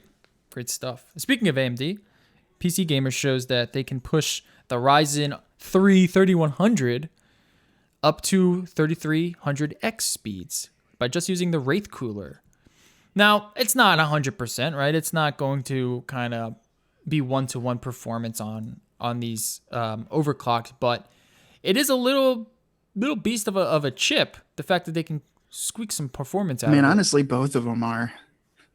Yeah. These AMD just recently released their new versions of the Ryzen 3 series. So the Ryzen 3 3100 and 3300X. They're both quad-core parts, 8 threads. They're incredible deals. Like, honestly. Yeah. Like, and especially if like gaming's all you care about, these sort of things are sick, actually. Yeah, if you need a chips. cheap gaming system, they're both like with a little bit of overclocking, but basically stock. They're fucking what, i7 70K? Like, for gaming, they're insane. Yeah, and a little overclocking. $100? Using their stock Wraith cooler, you can squeak out that much more performance out of it. I think we saw someone push the 3100 up to 5 gigahertz somewhere. Someone with pushed liquid the 33 to nitrogen. 6. Yeah, that's crazy. I mean, on LN2, obviously, but other people are saying, yeah, we were getting it to like 4.5, 4.6 on water cooling, no problem. That's awesome. That's pretty cool. For 100 and what, 30, 40 bucks? Like, these cards are not. These aren't cards. Sorry, these CPUs, they're kind of nuts. Yeah. If you're just doing gaming and only need four cores, now I would say if you want a future proof, more cores is better. Honestly, it is. If anyone is lying to themselves saying you only need 1 core anymore, you're flat out wrong and lying. No, you want more. But 4 is good. I mean, it's a baseline. I would say 4 is the baseline for that price. Don't never any price. Don't buy a dual core. It's 2020. If you don't buy a dual core, I don't care what it is. If it's a laptop, especially, don't buy a fucking dual core. Yeah. Yeah, at least 4 cores. You're wasting your money. Yeah, these chips are pretty badass, man. All of what AMD has been doing is pretty badass. People were a little upset about the motherboard issue and how these new 4000 series chips aren't going to work in anything older than the B500 or the X570s or whatever numbers they are. I'm fine with that personally. I see why some people might be mad. You'd be mad if you bought the 400. If you bought last year's and then wanted an update, or like two years ago, I guess if you were trying to upgrade every 2 years, I guess I'd understand being mad, but like that's about it. Yeah. Okay, so I'm still running first gen Ryzen. It's still doing fucking amazingly, honestly. But when I bought it within like a month or like 2 months of it coming out. I bought it and the motherboard. It's the original 3 series motherboard. You know what I mean? Yeah. Know what they told me when I bought that thing? We would support the socket till 2020. You know what? They supported it till 2020. Now that 2020 is here, they're not lying to me. Yeah. No, and I mean, any support is, I mean, they support more than Intel. So it's nice to see that. It's time for an upgrade. If you're in that transition period, it sucks, but like, yeah, it's the one generation they did that. It would be cool if I could go and buy this, you know what I mean? And it would still socket into that. But at the same time, like, by the time I upgrade this, I'll have had it for 4 years, and it's still running amazingly. But like that, they said it would work for. They said it would. I could socket anything in 4 years in there, and I can socket anything from 4 years in there. Yeah. Here is a cool thing on Reddit as well, with this guy modding his mouse with vibration pistons. Check this out.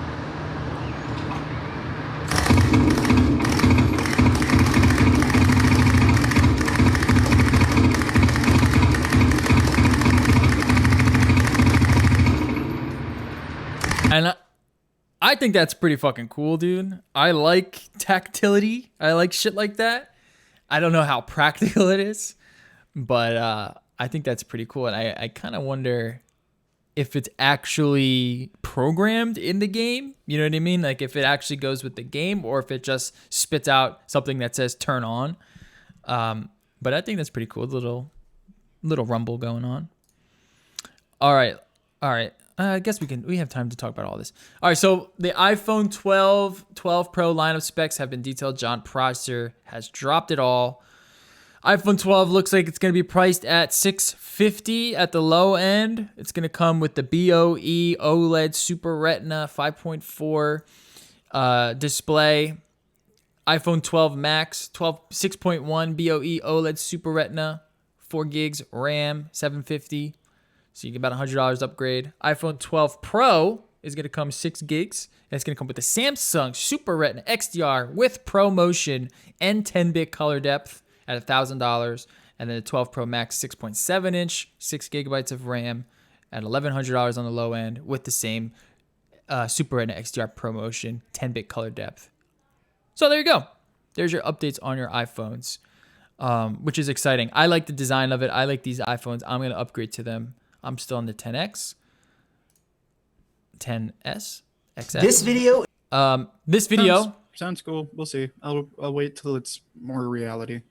I'm not really sold on 120 hertz on a display on your phone anyway. If it hurts your battery that much, it seems like to be the contention there. But hey, if they can figure it out, then I'm happy with it. So we were talking about the performance from the 2020 13-inch MacBook Pro. And Max here, And Max Urix. Max has a tech channel. I didn't know you didn't know that. I forgot about it. Well, what happened was he got his channel taken down, remember?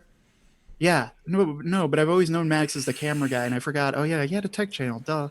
But yeah, I always forget because I'll be honest, I don't go to Max's tech channel a lot because as much as I like his camera reviews, and I do like his opinions, his content is not aimed at me. I'll put it that way. All right. Well, he shows his MacBook Pro 13 2020. This is the $1,700 version, editing 4K video. And to be honest, it's actually pretty performant. Now, your export times aren't great, but the timeline scrubbing with 4K video with LUTs and noise, it works pretty damn well. And I was actually surprised at the performance he was getting. I think he was surprised as well. What's also interesting is the temps aren't that high on it, and it seems to be running relatively silent. So these things do look like they can edit some good 4K video if you were worried about that. If you were wondering, can I edit 4K video on the 13-inch, or do I need to go to the 16-inch just to get that dedicated GPU? It seems as if you can get some pretty good performance out of the 13-inch if portability is your concern here. And which one was he testing, though? The 1700, not the base model. Exactly. So, like, again, I guess it goes back to my whole idea of like, well, you're gonna start at 1700. You're gonna still spend $300 on it. You're still gonna get to $2,000. Yeah. If your biggest thing is portability, right. Sure. But I would just like, you're gonna end up spending so much on it that the only reason you would get it is for portability. Step up to the 16 for a lot more, for only a little bit more money than you're already gonna spend here. Yeah. The only reason you would get this over the 16 inches portability, which for some people may be a big factor for them. Some people, they can upgrade every year, it doesn't matter to them. All right, and lastly, Paul Miller from Vergecast has been fired. Now they said that he left. Really quickly. Going through all of this too, I still have to go into more of the idea of the Air versus the Pro. and I want to do that because I like Okay. the idea of his setups and going with thermals. But going back to Max Yuriev, who like I said, I like a lot, but this is why I don't watch his YouTube channel or the tech channel a whole ton. This is he's released like 10 videos a week on tech. 2020 MacBook Air overheating exaggerated. 2020 MacBook Pro, why Apple did it. 2020 MacBook Pro buyer's guide. iPad Pro's Magic Keyboard finally made me ditch my phone, blah, blah, blah. 2020 Mac Pro 10th Gen CPU benchmarks. Budget MacBook Pro versus top-end MacBook Pro of 2020. 2020 MacBook Pro versus 2020 MacBook Air. iPhone SE 2020 review. To follow up to the iPhone SE earlier review. MacBook Pro 2020 versus Mac XPS 13, MacBook 13-inch MacBook Pro versus 16-inch MacBook Pro. Yes, I just watched that one. So as much as that's why I forgot that. No, I don't follow a lot of Mac's tech unless you really care about MacBooks. Yeah, I really love MacBooks. And I do like MacBooks. He does some but Dell stuff. That's all I know. I care about tech other than just MacBooks, I guess. No, not him. Yeah. Well, and the XPS. He likes the XPS as well. I wonder if Apple is giving him laptops. Do you think that's why he's doing it all? Oh, 100%, dude. I know Dell's not sending him XPSs. I know that's for sure. They have to be sending them because he does it. He gets them as soon as they come out. Shots fired. All right. No, I like him. I love him, but it's just he's good he's good for MacBook comparisons. If you want to know comparisons on MacBooks. Yeah. Or XPSs. All right, yeah, and Paul Miller was fired from Vergecast, which kind of sucks. It does suck. I like Paul a lot. I love his input. I love his dichotomy on things. I like his entertainment. I don't know about his input. I like his input. I like his thoughts on decentralized cryptocurrencies. Yeah, he started doing that a lot, and I don't care as much about that. But like, I've liked Paul for a long time. I told you about his stories that he wrote when he quit the internet for a year. You know, like he does some really cool work. Yeah, but they fired him. But he's Paul Miller. They fired him. They tried to say they were leaving. No. It looks like Vox is downsizing, and they got rid of Paul Miller. Now, I don't know if COVID has anything to do with that. Maybe they were thinking. Oh, yeah. Vox has been losing money like crazy, dude. Yeah? Yeah. They've been for like a year now. Come on, Vox. Get it together. So, yeah, that also doesn't surprise me is because as much as I like Paul Miller, you got the thing. He would be the one to leave. Yeah. They're not going to drop Dieter or Eli. It doesn't make any sense. No, and well, okay, so the thing that's like lovable about Paul Miller is he does that. Some of his things that he's into, like he's knowledgeable. He's a really good guy. He writes really good stuff, but like he loves Jesus Christ. No, it's not even that. It was he started with them and on their project because he was basically their friend. Like he doesn't have a degree in anything, or let alone journalism, or something like that. So like if you're like going off of resumes, you know what I mean, his resume isn't as good as everyone else there working is probably. Right. I wonder, I'm sure we'll see more of him. Like yeah, we will. I hope so. Because like I said, I like his work. I enjoy it. And I think he's gotten really pretty good at it for the most part.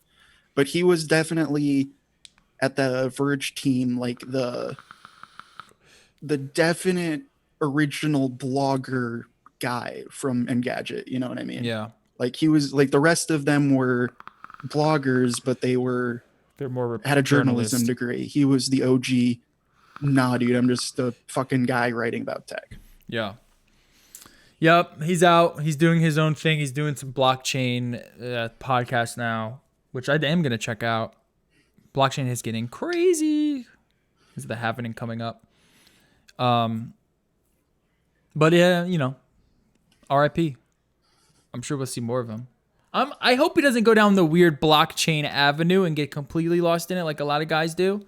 it kind of swallows some people up, especially if you have any. Happening is the sad part. I hope not too. Especially but if you get involved in some weird sort of, I could situations. see it, dude. Like that's the shitty part. Is like I love. He seems Paul to Miller. know what's going on though, which is good. Like he knows He does. that He certain does. things But are a scam. like the thing that is like really lovable about Paul Miller is also probably his fault. Is like he's always come across of that person of like, no, if I love something and have an idea, I am going to do it.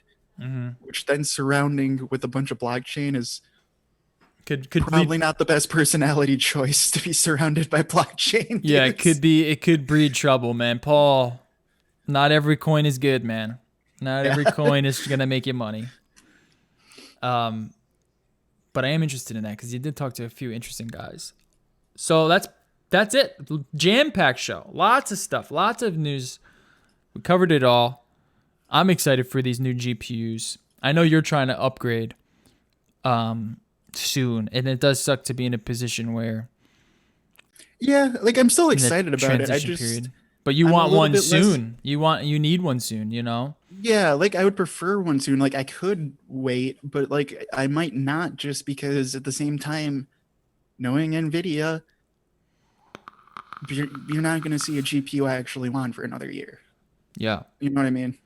Like just because the 3080 Ti is coming out soon, I don't care. I wasn't going to buy it in the first place. Yeah. Me, I am. I'm gonna get the 3080 Ti. Well, depending on what we see in these specs, I might not. Maybe I'll jump to AMD, depending on what's going on with AMD. I've been very happy with Ryzen. I've been thinking about Threadripper for a long time. It's gonna be fun though. It's gonna be fun, especially with the new gens of consoles coming out, really putting pressure on just the PC market in general. It's gonna be good. Everything's competing now. It's all coming to plan. All right, we'll keep you guys updated on all of it. Go ahead. Another weird last quick thing, super quick, because I really have to leave. There have been rumors of a Ryzen R7 APU. What? So like the low end APU thing yeah. with integrated graphics. About a Ryzen But 7. it's a Ryzen 7, so it'll be an 8-core with integrated graphics. Whoa. That really intrigues me. Because that might become a really fucking budget king. Because the idea with the APUs was always they're really great and you can use them until you can buy a graphics card to go with them. But if they were to do this and actually have an 8-core, it would be here's a CPU that's a beast with graphics that are good enough until you can save up for a graphics card that can, but you're never going to be bottlenecked. Think about this.